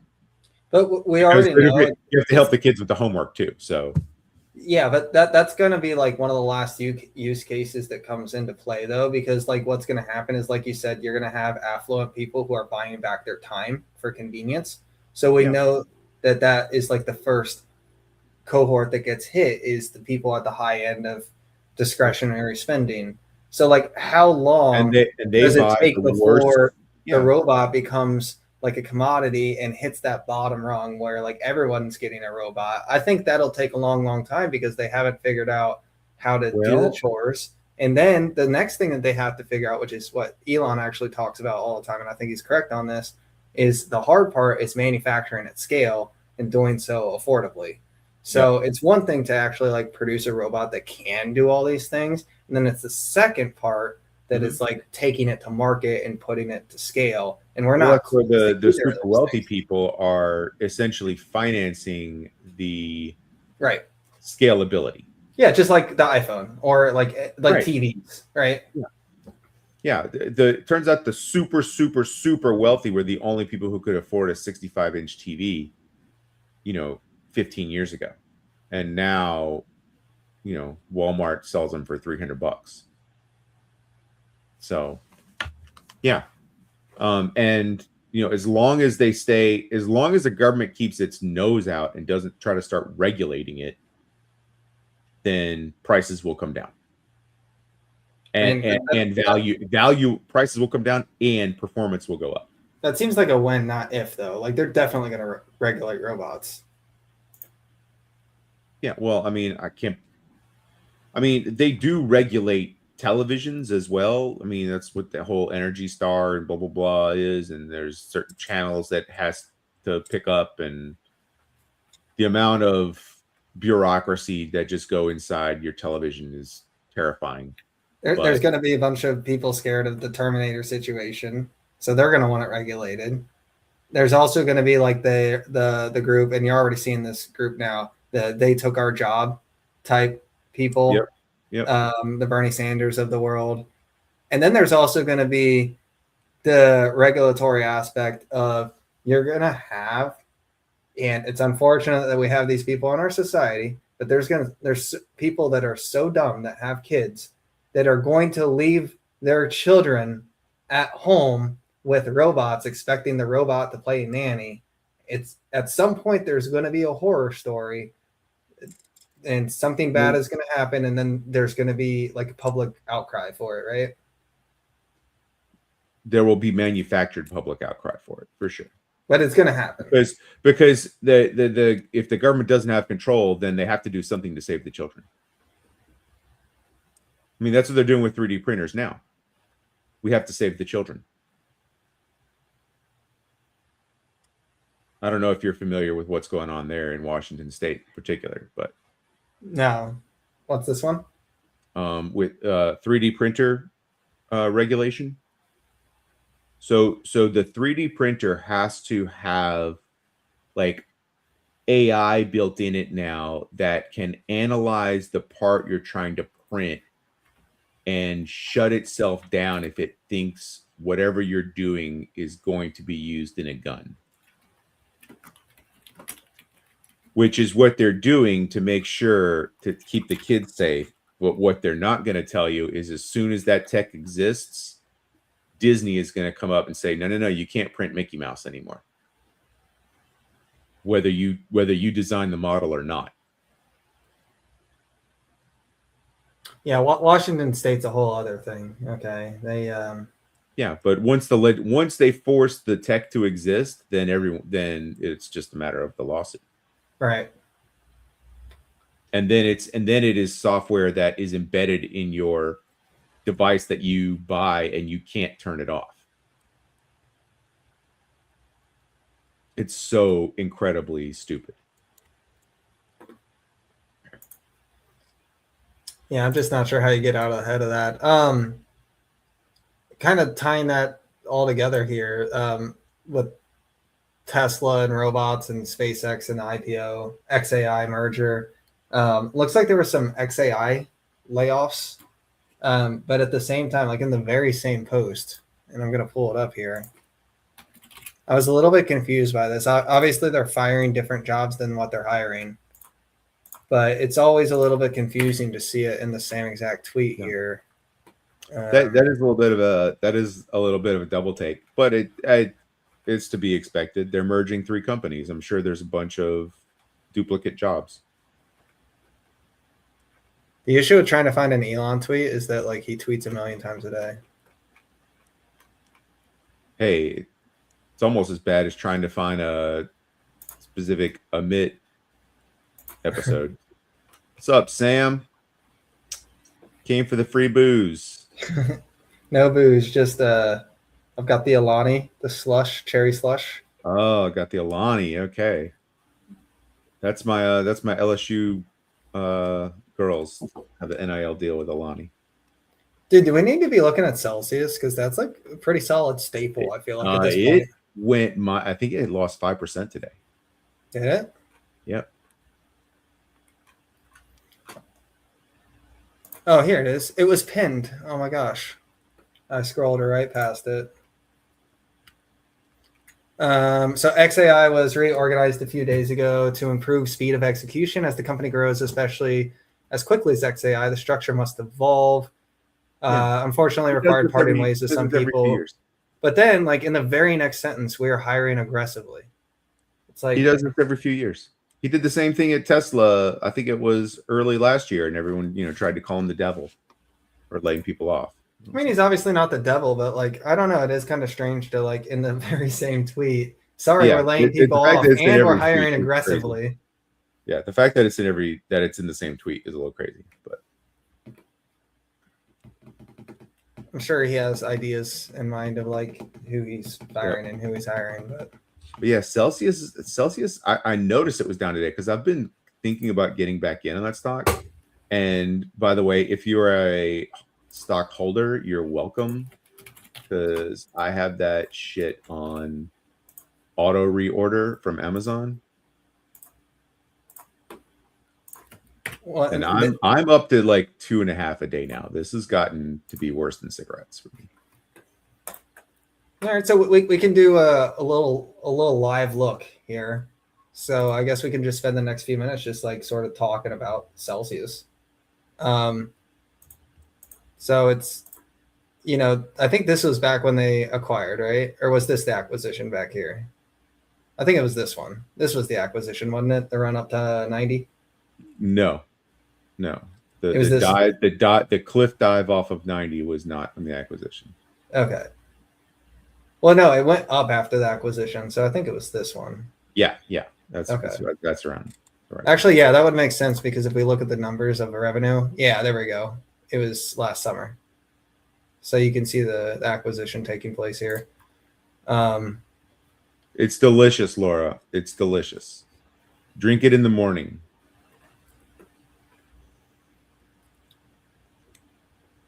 I mean, what a free cash flow print right there. Wonder what led to that.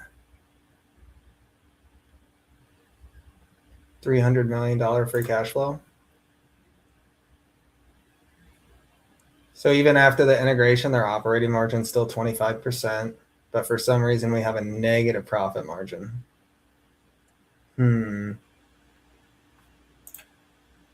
Negative EPS as well. So let's go back up here, see what happened. Oh, other unusual expenses. Okay. So this must be like merger and acquisition charges. Wong, I don't know. I've kind of stopped following the company. I feel like their deal with Pepsi kind of fell apart a little bit. Not that it fell apart, just like they may have grown apart. But Pepsi was doing their distribution. I don't think they were doing the manufacture. But I could be wrong. Oh, here you go. This is why I like this website. They put in cool information like this. So this is how much of their orders are coming directly from Pepsi. 35%. There you go. Yeah, there you go. And then Costco, 11%. I love that company. I love Celsius. I love the product. And everyone my age and younger does. That's the crazy thing. And even at my work in the cafeteria, there's basically a whole door on the fridge just dedicated to Celsius. Yep. I can't drink the fizz stuff for various reasons, but so that's one of the reasons I like them. They're one of the few energy drink companies that have a flat, or a still drink. So they have the mango peach tea, they have the blue raspberry lemonade, and then they have some hydration packs as well, which are non-caffeinated. And those are good. We're like, if I'm out at a rocket launch or something, and keeps us from getting dehydrated. And then they also do have some caffeinated ones as well. The strawberry watermelon is my favorite of those. Yeah, and I've tried all those except the strawberry watermelon. I will say they need to figure out how to like rip the packet open. Yeah, make it a little easier to get into. Yeah. Yeah, I'm 0 for 3. I have to use scissors all 3 times. I rip it open with no problem. Okay. Anthony, dude, I've lost about 200 pounds since I started doing stuff, and drinking a Celsius a day has been a big part of it. Believe it or not, actually, the collagen that's included as part of it has helped me maintain or stop the hair loss that comes with rapid weight loss. So it's helped my nails and my hair maintain. So we took out $800 million of debt, and we've got some accrued expenses going vertical here a little bit. So we have some stuff here on the balance sheet that I think I need to look into a little bit further. Is that what nuked him today? No. Look, this debt this had to have been added during the acquisition because it's been on the balance sheet since the quarter before. Because like this seems like a Halo company to me, and it has been trading like a software company.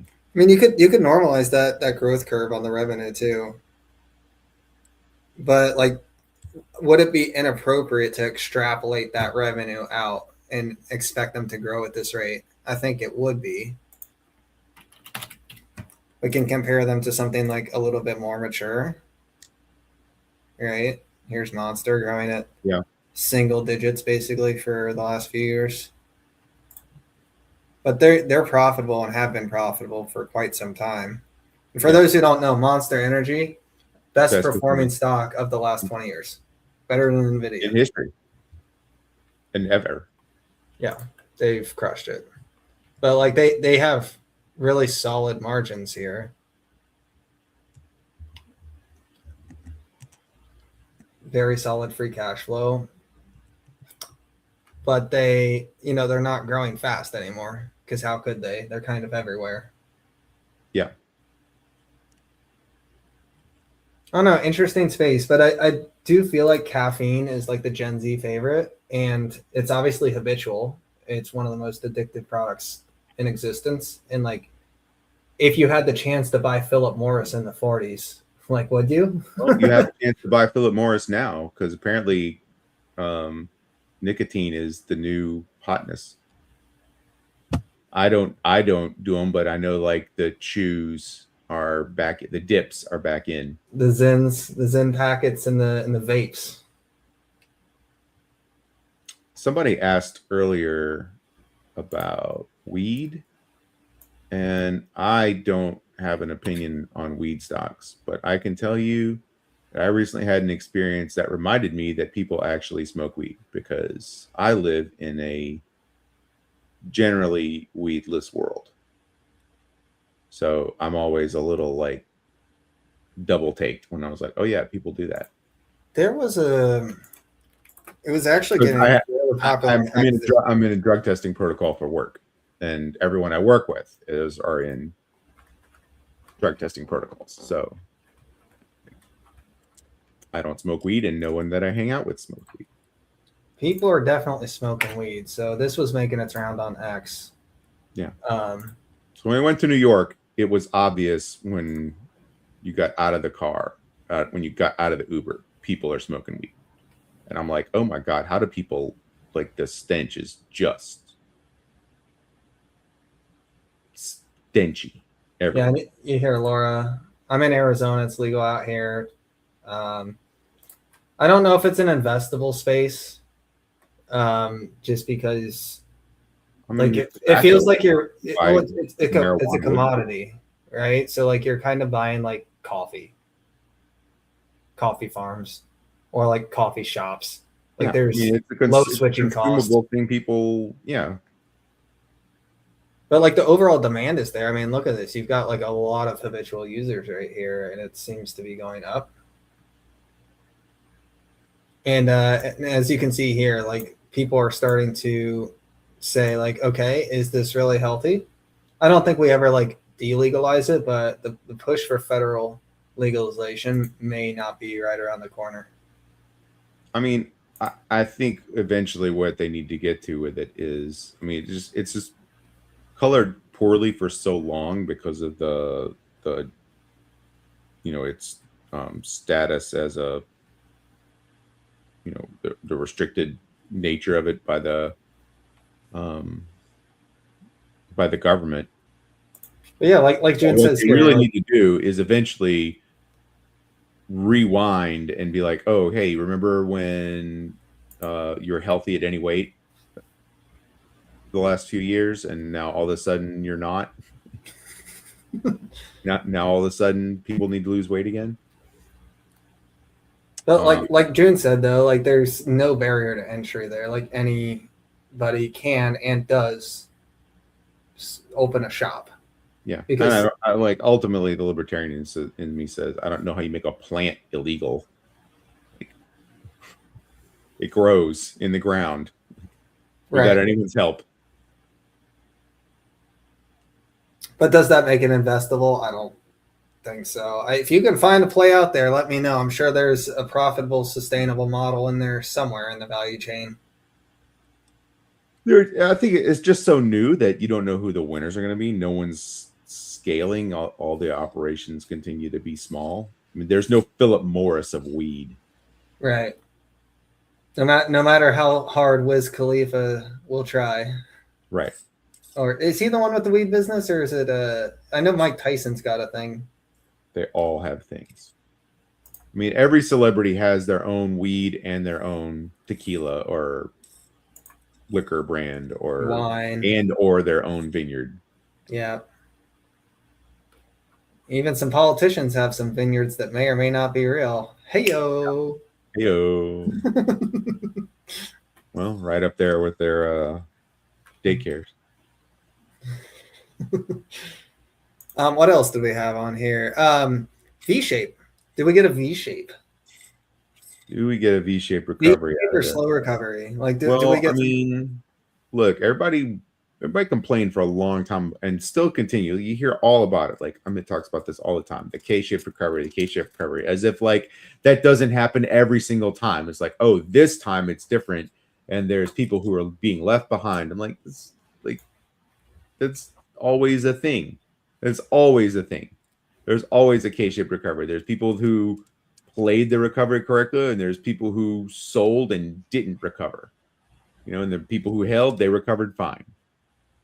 And then there's people who were recovering fine, and they got overexposed to software, and now the K looks like a totally different thing. But I get a little tired of the K-shaped narrative, but V-shaped recovery.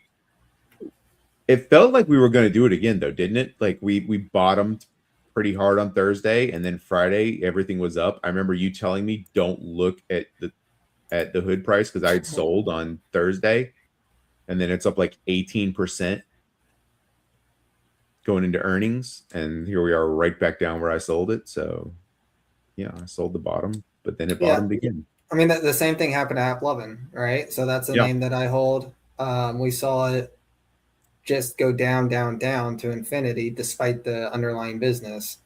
And then it got a 16% pop on Monday just to get sold right back down again yesterday and today. And then the craziest move was Shopify. Shopify, yeah. Shopify was the craziest one because it was just ripped. Can you pull it up on a trading view? Because the candles on this thing must be insane, especially if it shows the pre-market move. Yeah, I think if I go to the 1 hour, I think it'll show that. Yeah. So Shopify reported like 31% or 32% top line in GMV growth. And it went nuts pre-market. These are 1 hour candles. Like within 1 hour, it reversed a 20% move. There's 15 minutes. Yeah. It didn't reverse. It reversed and doubled down.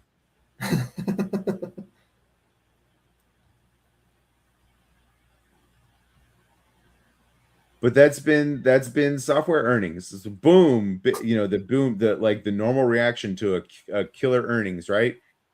Palantir ripped, right?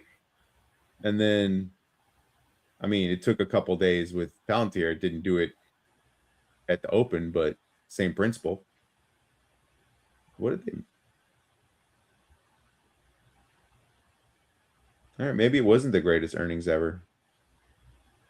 Yeah, so I can do a few minutes here of Shopify. I mean, I was getting ready in the morning, and I heard like what happened in the price action. I didn't like stick around for any of the analysis, but I did not realize that they missed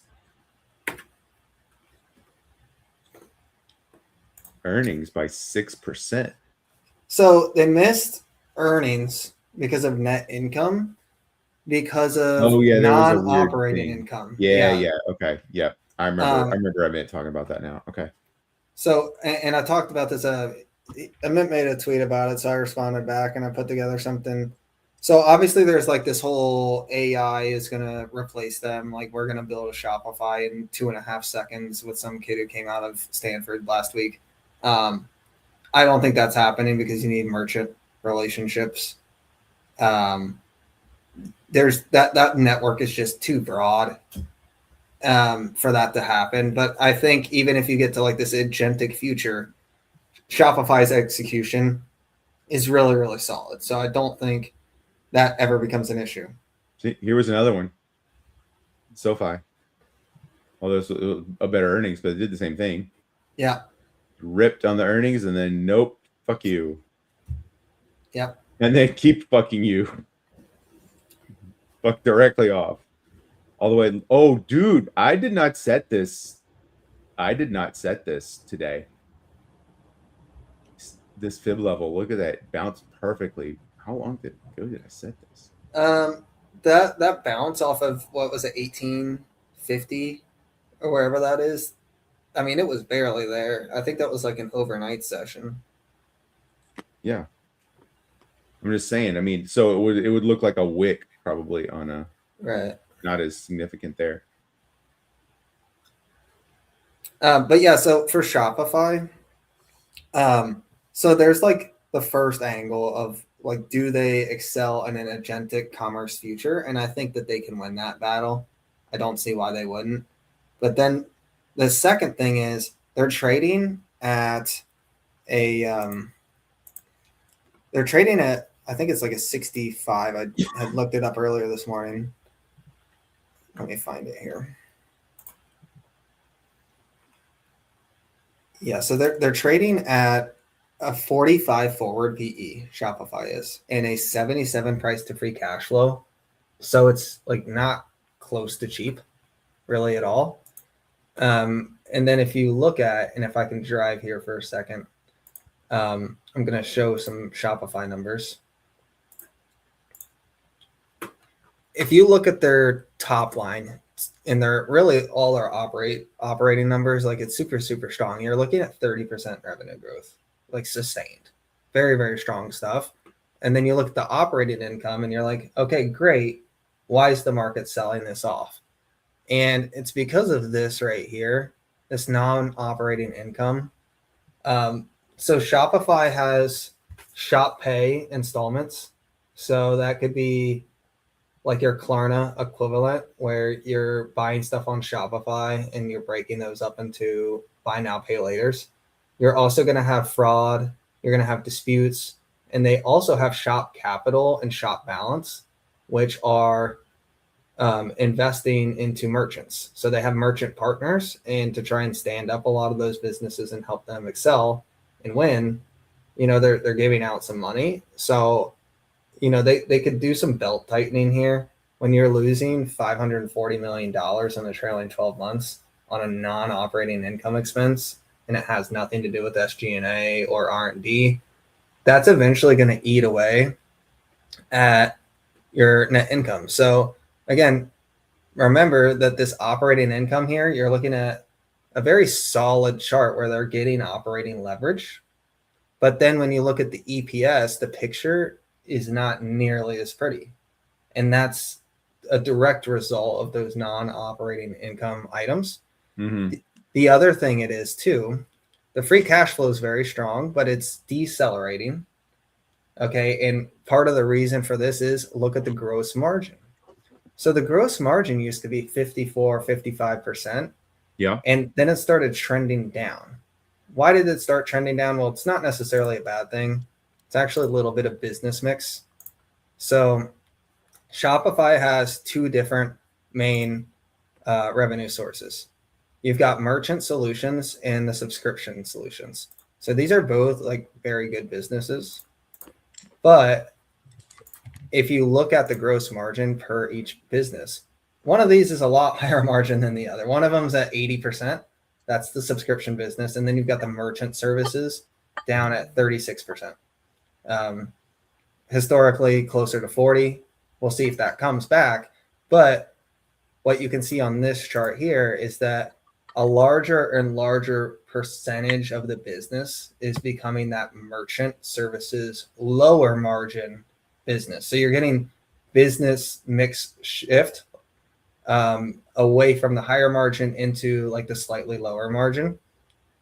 So that is also going to change the gross margin if you're just like looking at modeling it out. That this is the part that's really growing here. You can even look at it in terms of percentage growth. You can see the divergence. Right, the merchant solutions is the one growing 34%, whereas the subscription is kind of tailing off and going down into the mid-teens. So those were my interesting observations that I had around Shopify when you think about paying the 65 forward PE and the 77 price to free cash flow. Is the decelerating free cash flow, even though it's definitely still going up. And then you've got these unusual items hitting your bottom line that I think they need to clean up, because if you're going to say that that's a cost of doing business, in order to grow it, that you're going to have loan losses and fraud and disputes, then that needs to be factored into your overall profit margin. It just has to, because that money's not getting returned to the shareholders if you're writing off $200 million on a bad investment for a shop. So I'm going to stay away from for now, but I think long term, they'll definitely be all right because they're an excellent run company. Did you have anything on Shopify? Or it's just very boring e-commerce business? You want nothing to do with it? The e-commerce business that I don't use, or that I actually use a lot, from like Rocket stuff, because it's all small vendors and everything. This is the most interesting part about Shopify to me, is the TAM, the opportunity that they have ahead of them. Like, it's one of the most evergreen spaces that you can think of. E-commerce is becoming a larger percentage of the economy. Even still, like, people think that it maxed out in like 2018. No, like, e-commerce is still becoming every single year a larger and larger percentage of the overall economy. I think people are seeing that with Amazon, but you're also seeing it in these numbers here with Shopify.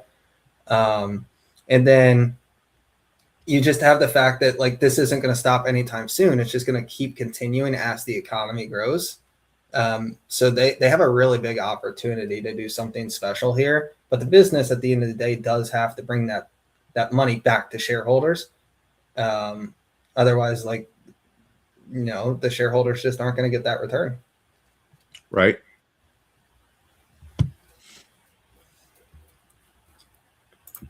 Then did you want to talk about your rotation? I guess you have got into it a little bit there with the trimming down of Hood and sort of right sizing your portfolio for stage of life. Yep. So I am not the young buck that a lot of my friends are. Like I said, I enjoy hanging out with the youngins, but I ain't one of them. The fact that I partied them all under the table in Florida and New York last week. Ooh, talk your shit. I mean, Laura's in the chat. She knows. Sounds Laura, like she Laura doesn't. just went to bed, and Dougie and the boys went back out. Well, Laura the Beautiful, she had to get some sleep, okay? And then we got to New York, and the story didn't change. The kid thought you were 32. Which kid is this? You guys, who is this? Oh yeah, some kid, like new grad, was asking questions about Miss Laura. All right. Yeah. Was she about to take a little boy toy back with her to Colorado? She said she didn't want to go to jail. Laura is a woman of refined taste. I don't think she's yeah, we don't have time for I don't want to speak for her. She can discuss her own preferences. But no, we definitely had fun. You're old enough to be his mother for sure. That's always like a humbling line. Yeah. Yeah. But what Laura might be confused about is I'm not sure that was necessarily a deal breaker for old boy for that kid. He said that's a plus for me. Yeah, he might have. No, that's good that you were destroying everybody and out partied everyone, Oh yeah, showed and them then how it's done. we got to New York, and everybody wanted to go to bed at like 10 o'clock, and I was like, "What is going on?" So yeah, so all that said, Dougie is doing a rotation. Um, this drawdown has taught me a couple of things. First is I really got to see a difference in just like overall health and the way you're maintaining yourself, your mind, and your body, and the way that that plays out in your account. Now I was just bragging about, out partying the kiddos, but you know, at almost 50 years old, if you don't have your sleep and you haven't been getting your exercise and and you've been eating bad, like you've been traveling and partying all week, um, you're just not mentally and emotionally as reinforced as you normally would be. And so if you get hit with a market disturbance like we all did, I was not capable of emotionally holding or just and walking away from it or just putting down the phone and just like taking the pain as I have been in previous drawdowns. And that's particularly true if you're really overweight on a high beta name, right? Yep. Yep. So yeah, so I couldn't take any more pain on Thursday, and I sold what might have been the bottom, and then I sold some more today on what may have been another bottom on my Palantir. So I've almost completely exited the hood position. I still have a little bit left in my traditional IRA. Palantir is almost all gone. Sold most of it in my brokerage account. Sold half of it in my big portfolio. Because I'm moving money into fixed income. That's the way to be though, because you already won the game. So like Yep. you have So what you need to like retire and I live have life. enough now that if I were to put it in, that I can put a portion of it in fixed income and completely replace my salary. Good problem to have. So I can effectively lock in the current income, which pays all the bills, pays the mortgage, the house, the taxes, pays the car, would pay for another car, pays for the car insurance, pays for the flood insurance, all the stuff, groceries, food, health insurance, everything, all paid for with a dividend that comes in every month. And what I realized is I have to defend that. I cannot take another 50% haircut on top of what we already took, because then I can't put that in there. So that's what I'm working on building out right now, is building out the position, trying to take advantage of some red days in these names that I'm adding to. And I'm not going to cover those here. That may be more for another episode. But yeah, I'm building out those positions. And then what I'll be able to do is I'll be able to do things like rate covered calls and stuff for extra income, for fun income and stuff, right? But the goal is to get my budget together, figure out exactly how much I need to cover every single one of my bills, and buy enough fixed income to completely do that. And then I can get it. Then, because I have that lifestyle fully defended and it is wearing a suit of armor, then I can be hyper aggressive, but with a smaller portion of my account, but I can be more aggressive and I don't have to worry about losing it. Right. So that's Dougie may be a little on pause here, and I feel like I could be missing generational. God, it happened last April, but I could be missing another milestone buying opportunity here. Like in a particular name, or do you just mean like in high beta creation? I still want to double at least 2 more times before I retire, but and lack abilities at the opposite end of everything from where I'm at. But you can't.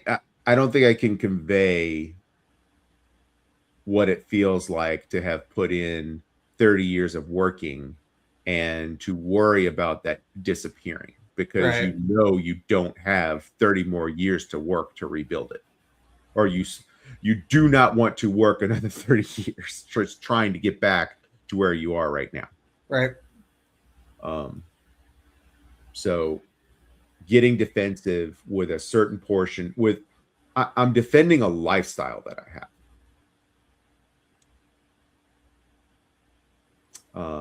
And that's, and you also want to be able to sleep at night too.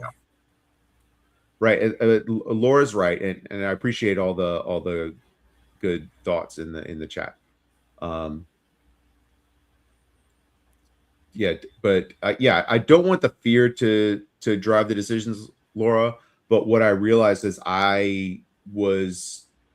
for whatever reason, I was not able to hold it this time. And that's what made me realize I am more likely to flush more of it away if I don't defend the life I already have. Like, because I want to be able to go to conferences and do all the fun things that we did last weekend and travel for this and that and everything, right? Hey, Jan, what's up, man? And yeah, so as a result, I had to have a little come to Jesus moment and realize it's time to maybe you're secure the bag, as the kids say. But secure the bag. Yeah, secure the bag.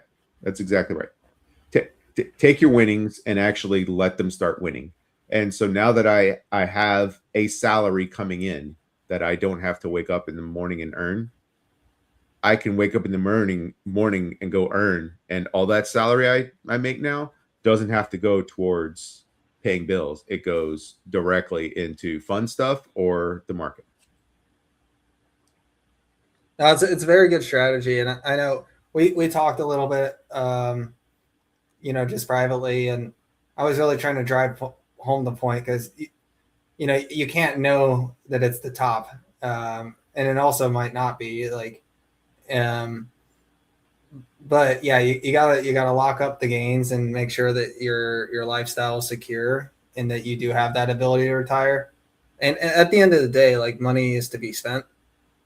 So you do want to make sure that you can indeed spend it and not just exactly. I want to spend it. I don't want to have it just disappear from my account without me withdrawing it and spending it on stuff I wanted. But also we do have to be realistic that, like, we are playing a game that does involve risk, right? And like there are going to be times that you're going to take lumps. We definitely all took our lumps in 2022. That's obviously not fun. I'm taking one tomorrow morning, brother. I'm taking one tomorrow morning. I have a lot of exposure to grab. I have about a 6-figure grab position, and 2/3 of it is options. Okay. At least the volatility or the IV on grab is on the cheaper end. That's the good thing. So buying it back. Hopefully I can buy back some of those calls above zero. But sometimes I look at investing almost in like the sense of playing a poker game. So you're kind of putting your chips on situations that you think are going to be positive EV. Positive expected value, and you're not necessarily trying to win 100% of the hands. You're just trying to make sure that the hands that you do win are, like, you're making good bets, you're making good decisions, you're not being outcome dependent, and if you're not playing well, you're walking away from the table, and you're sizing your bets appropriately. That's super important too, is sizing the bets, It's knowing where okay you're to fold at. the small blind. Say it again. It's okay to fold the small blind. Yeah.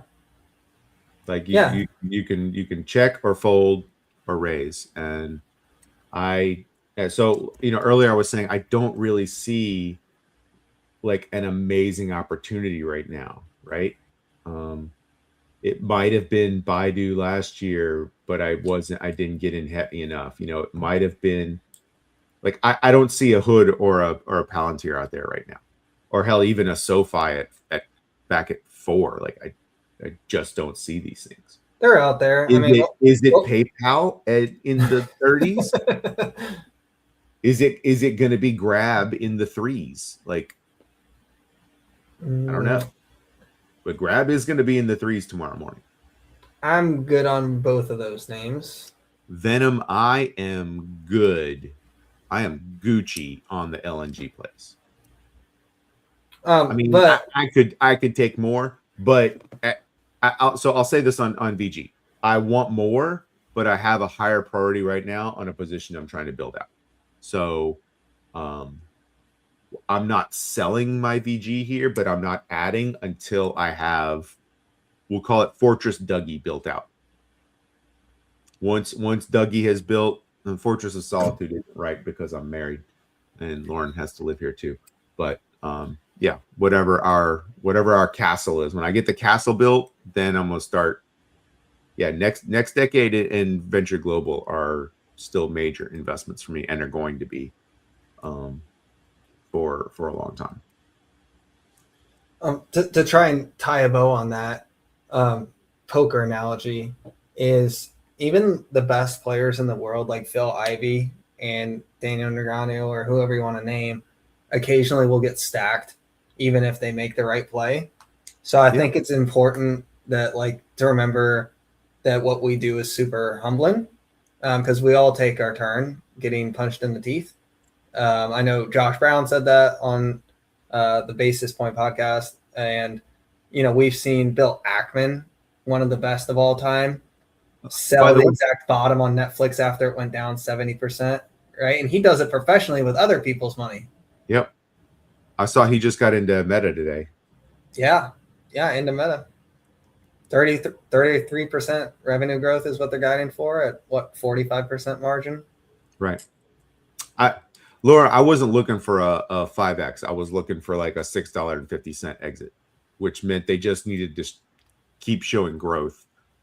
In previous market conditions, they just needed to have growth. And now we're in a market that doesn't value growth, and so it doesn't matter whether you have growth or not. So it's gonna hurt tomorrow, and I don't know if I'm gonna exit or not, but it'll be a 60% loss probably. Well, I'm just looking at what it closed at in the post session, 410. Let's see the after hours. You really think it's just gonna fall right through 4? Oh yeah, my average on my shares right now is 550, so that should give you an idea. Grab. Let's see. 416. Hey, maybe the market will say, "Hey, no, this is a distribution name." Where's the growth coming from? It's 17, 18%?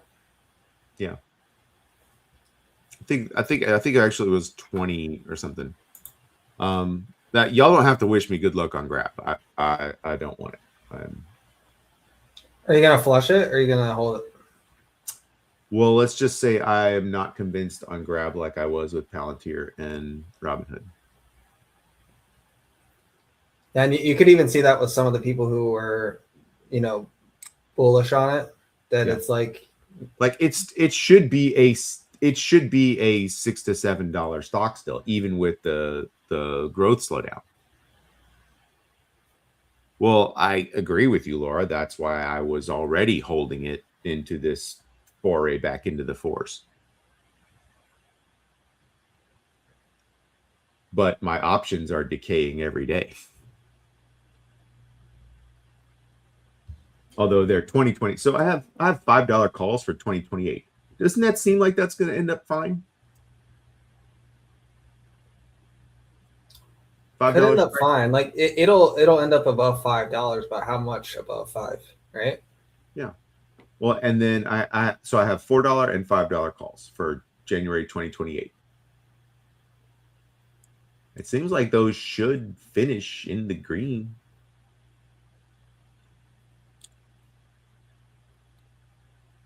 But I'm not sold on the growth story, and I think the acquisition was a little bit confusing, especially seeing as how they were supposed to acquire GoTo. That was the story. I don't understand what they're doing. So, I mean, they're trying to build the super app, right? So they're trying to do the finance thing.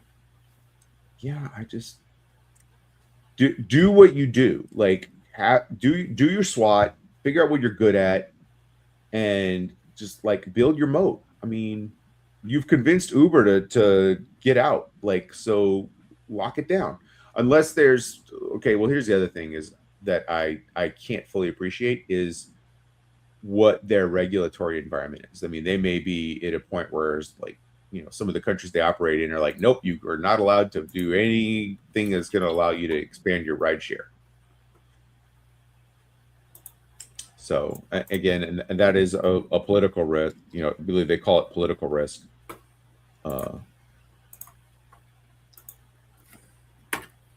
If you take business classes, but well, I mean, this might be a mean comparison here, but like, Lyft has not done anything in 4 years.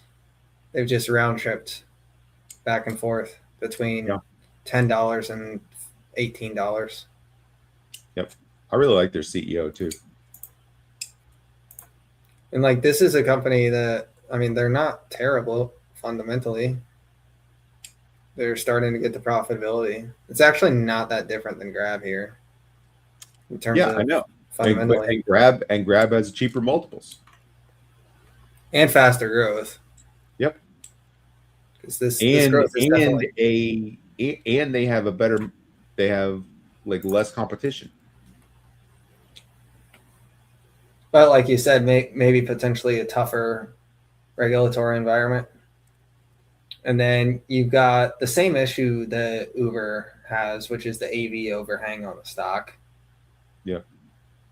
Well, Jan's kind of the closest thing. I should have been picking his brain more on this company. Because he's from that part of the world. But here I am stuck in it. So anyway, it's going to hurt tomorrow, and I'm not sure if it's a hold or an unwind. Try to start unwinding the position, but I have other things I want to do with that money. So it's almost like, yep, if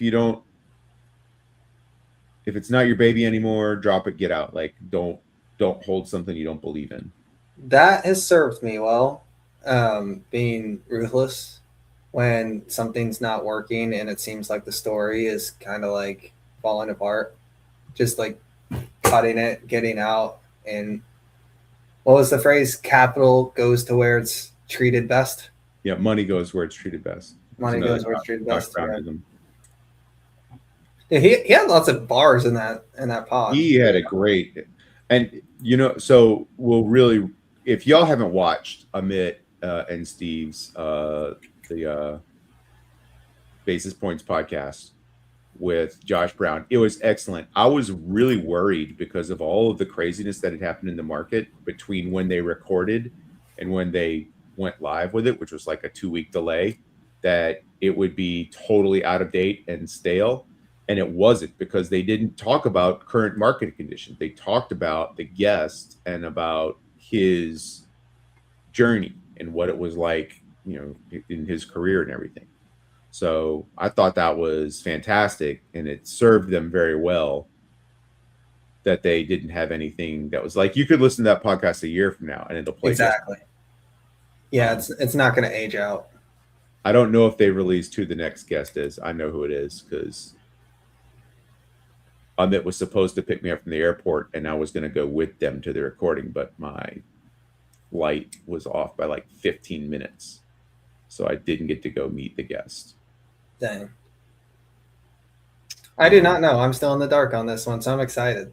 I'm excited to see. Oh, it's I will say this is not new to Amit, Okay. but still a pretty good get for an hour or something.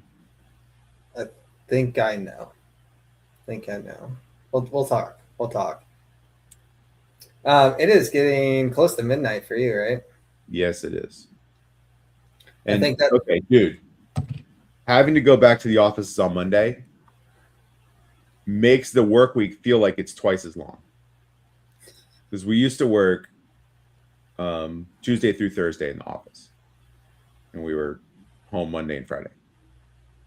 And then this year they dictated we have to be in the office again on Monday. And I was leaving for work and I'm like, oh my god, it's only Wednesday. So Monday used to be a day that for most of my life, Monday was like, oh my god, it's Monday. It's like the old like Kathy. You don't even know what that is. The old like Kathy cartoons. Everybody hates Monday or whatever. And then I had this great job for like 4 years where we worked from home on Monday and it was great. And now it's like, oh my god, the whole work week. I don't know. becoming more and more common. Getting back into the office. I know Amazon's like full return to office. My company were they were doing 2 days a week. Now they're moving back to 1 day a week. So getting interesting. But I think this is our sign off. Thanks everyone for watching, sticking with us for 2.5 hours, covering a variety of different topics. As always, links in the description for Doug's X, my X, the Street Exchange. Go watch Basis Points Pod, and that is it. Good luck to everyone in the markets. Have a great week. Ciao. Bye, everybody.